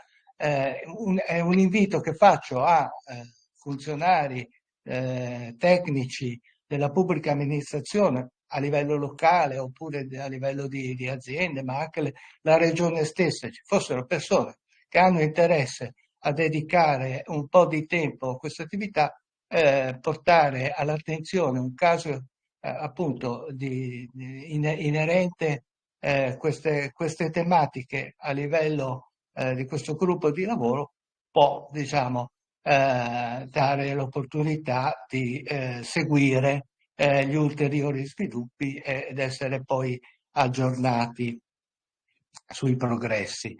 Rispetto quindi al discorso degli ecosistemi, richiamo questo schema e questa componente come ulteriore sviluppo, ma quello che ho ascoltato da Delio Brentan rispetto agli sviluppi dell'IDT e Veneto mi pare che stia diciamo in questo contesto, in questa direzione. Cosa sta avvenendo? Non si butta assolutamente via il concetto di infrastruttura dei dati territoriali, semplicemente lo si ricolloca in un contesto che da web 2.0 sta migrando verso un web 3.0, e quindi il metaverso e diciamo, i mondi virtuali prossimi venturi, che però se tanto ci dà tanto, come per il termine gemello digitale, tra qualche anno ce li ritroveremo a disposizione, e quindi dovremo diciamo, unire alla convergenza tecnologica una convergenza cognitiva per saperci muovere in questo contesto, e cioè tra mondo fisico e metaverso. Ora, io una cosa che ho fatto qualche mese fa, sono andato a riprendere chi è più anziano se lo ricorderà, Essere digitale di Nicolas Negroponte, cui 30 anni fa prospettava quello che in realtà è già accaduto e introduceva il concetto di digitalità. Più recentemente, anche qui lo consiglio, ho letto un libro di un filosofo, ma un filosofo esperto di tecnologie digitali, Cosimo Cotto, Il mondo in sintesi, in cui conia il termine stiamo entrando nell'era della simulazione. Bene, rispetto al nostro discorso non possiamo entrare nell'era della simulazione se non consideriamo la spazialità in tutte le sue sfaccettature. Quindi ci si sta prospettando un mondo nuovo, non sappiamo in qualche modo dove, addirittura non sappiamo le conseguenze dell'applicazione di determinate tecnologie. Allora, un possibile modo per operare, che qui condivido con voi, è quello di immaginare un risultato nel futuro, per esempio un individuo, un nostro nipote, ma anche su periodi più brevi, che abbia avuto un cambiamento tale che gli consente di vivere serenamente nel mondo ibrido e traendo vantaggi per se stesso e per i suoi rapporti sociali, sapendo anche però interpretare con equilibrio tutte le problematiche anche psicologiche che abbiamo, anche etiche, da qui l'interesse per dialogare tra competenze tecnologiche e competenze umanistiche, ad esempio. Sappiamo da questa appunto trasformazione antropologica che ho chiamato Homo geographicus. Allora, in termini di opportunità, ho citato poc'anzi questa partecipazione al gruppo di lavoro ISO, appunto, relativo al confronto tra due contesti differenti. Chi fosse interessato ci può contattare. Altre occasioni possono essere seguire le attività che stiamo svolgendo come Uninfo e come INAP, titolare dell'Atlante del lavoro e delle qualificazioni. Stiamo lavorando a profili per nuove competenze in ambito geografico. Ancora più recentemente nell'ambito dell'iniziativa All Digital Weeks proposta dalla rete europea All Digital, stiamo organizzando delle pillole per iniziare a dialogare sui temi delle competenze anche geografiche, competenze digitali, ma anche geografiche, rivolte appunto all'utenza cittadinanza piuttosto che educatori. Chi fosse interessato ci può contattare come associazioni, come AMFM GIS, come Stati Generali dell'Innovazione. Non ho messo riferimenti, attendo con estrema disponibilità e io qui mi fermo. Grazie Sergio, molto estremamente interessante. Io ho preso appunti, assieme a me vedete la collega Laura Magnabosco che fa parte naturalmente dello staff. Ci avviamo alla conclusione perché abbiamo purtroppo sforato i tempi di parecchio, ma gli argomenti erano tutti estremamente interessanti. Riguardo in particolare a quello che ci hanno proposto Franco Vico e Sergio Farrugia, dicevo, ho preso degli appunti, a parte gli scherzi, sono orientamenti di prospettiva di estremo interesse. Pensiamo appunto al passaggio, no? All'evoluzione dall'infrastruttura dati territoriali, dalla SDI ai Geospatial Ecosystem che ci ha illustrato soprattutto Franco, ma poi il passaggio al sistema dei sistemi, al geoverso e al metaverso. Quindi le prospettive sono di enorme interesse. Mi fa molto piacere quello che hanno detto Franco e Sergio circa la correttezza della strada che stiamo intraprendendo, da quanto è emerso anche e soprattutto dall'intervento dell'amico collega Delio Brentano.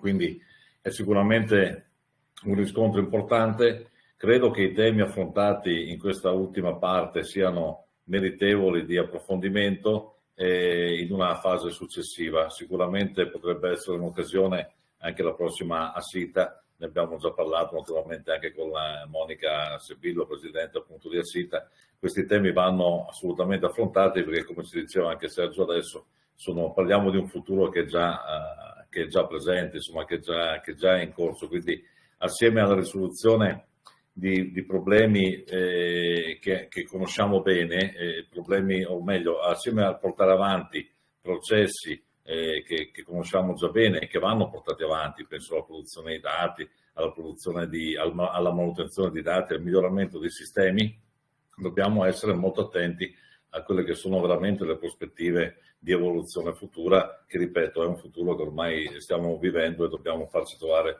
preparati. Ecco, un'ultimissima nota, è un po', non vuole essere polemica, ma Sergio ha anche posto molto bene l'attenzione sul fatto che spesso c'è una scarsa partecipazione da parte di noi italiani nella formazione di norme anche di questo settore. Questo probabilmente paghiamo un po' qualche lacuna in certi ambiti, non certo in tutti, di governance a livello nazionale e interregionale naturalmente. Questa è una cosa che va in qualche modo risolta per consentirci di mettere le nostre energie, che quelle del nostro paese sono estremamente importanti, e le nostre competenze a frutto e a fattor comune a livello appunto dell'Unione, di modo da avere soluzioni sempre migliori anche per poter competere con gli altri scenari, con le altre realtà globali. Questo è un tema che verrà affrontato sicuramente anche nel corso del webinar sull'intelligenza artificiale. Pensiamo ad esempio alla questione della nuova normativa, anche di questo si parlerà peraltro anche in occasione dell'evento in presenza di Treviso il prossimo settembre.